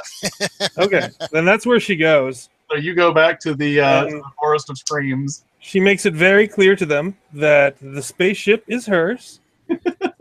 They will put chicken legs on it. There will be no trickery or swift consequences. So she's becoming the fourth witch? She's becoming the head witch is what she's becoming. She's becoming the head witch of a guild of space pirate witches, which will span on for centuries. So... This is when it starts. At first, when you walk through, the witches look at you and they're they're all ready to, how dare you walk into our private domain because we didn't deign to visit you. But the more you're explaining this, the more they look at the spaceship and everything, the more all three of them kind of look at each other and then slowly nod to one another. This will be a perfect opportunity. Damn straight. So there's Fringe's wrap up. What does Widow's Cry do when he steps through his portal back to Earth? He'd probably show up at the bridge where the other elves are. Be like, you don't really need to worry about doing that. Situation's handled. And they're all like. By the way, top score. And one of the knight errant that was affiliated with you walks up to you and she goes, our diviners have determined that thousands upon thousands of mortal beings just dropped dead, and that it had something to do with retribution against the Fey kind. I assume this is what you're doing? Yes. That was well played. And then you see the Fey Lord walks up, and he walks up to you and hands you this thing that kind of looks like a circlet and says, "Kneel and accept your position as the chiefest of our knights among the Morrigan." It froze. What was that? Kneel and Wait, accept your it position. was that moment. Kneel and accept your position as the knight commander of all of the knights errant among the Morrigan. Nice. And in the Elvish script, on the circlet, you think you make out the words "top score."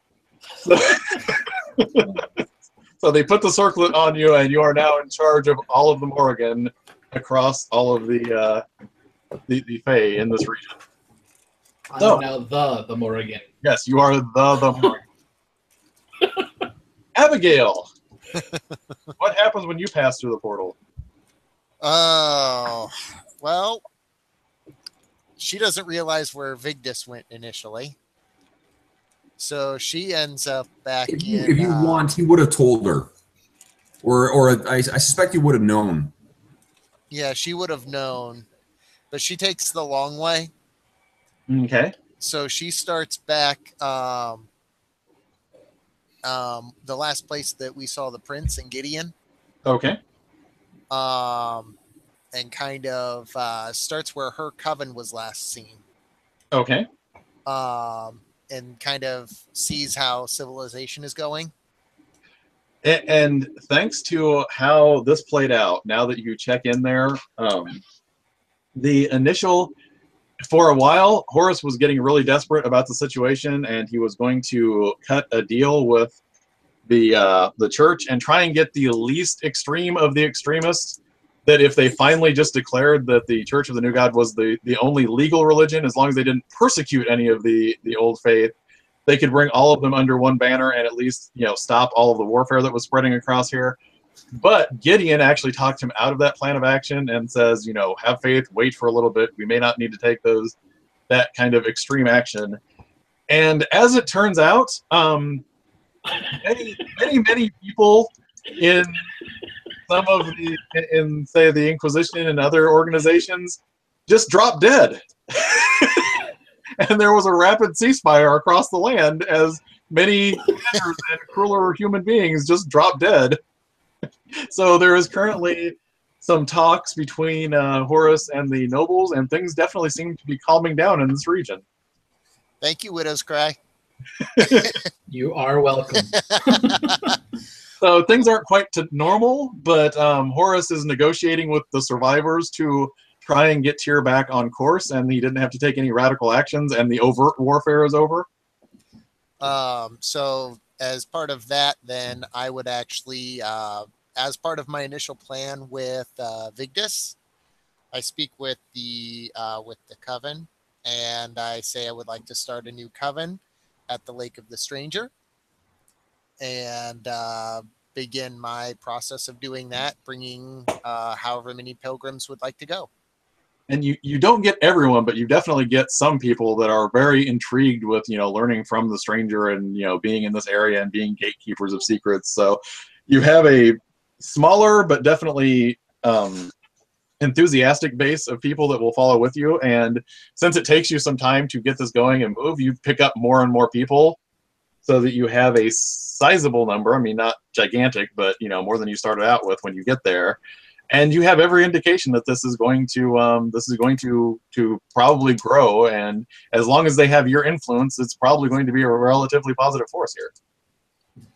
Can we do a flash forward scene as well, like 200 years in the future, where It's Vigdis? just Vigdis.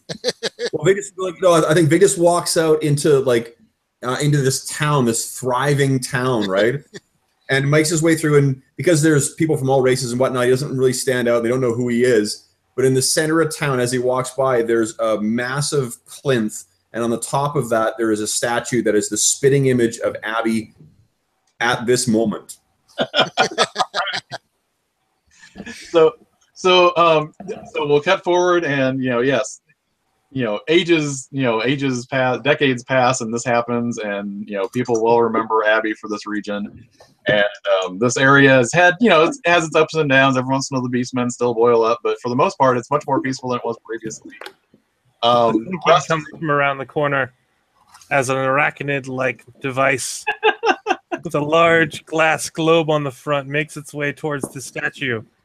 What remains of Fringe, her ocular nerves, slide up on their tentacles and take in the statue. Oh God, yeah. So all of this wrapped up. You have Widow's Cry would show up every now and then just to make sure that things are good. Oh yeah. So They see each other, and there's a moment of recognition. Well, yeah, he wouldn't recognize eye stalks. Yeah.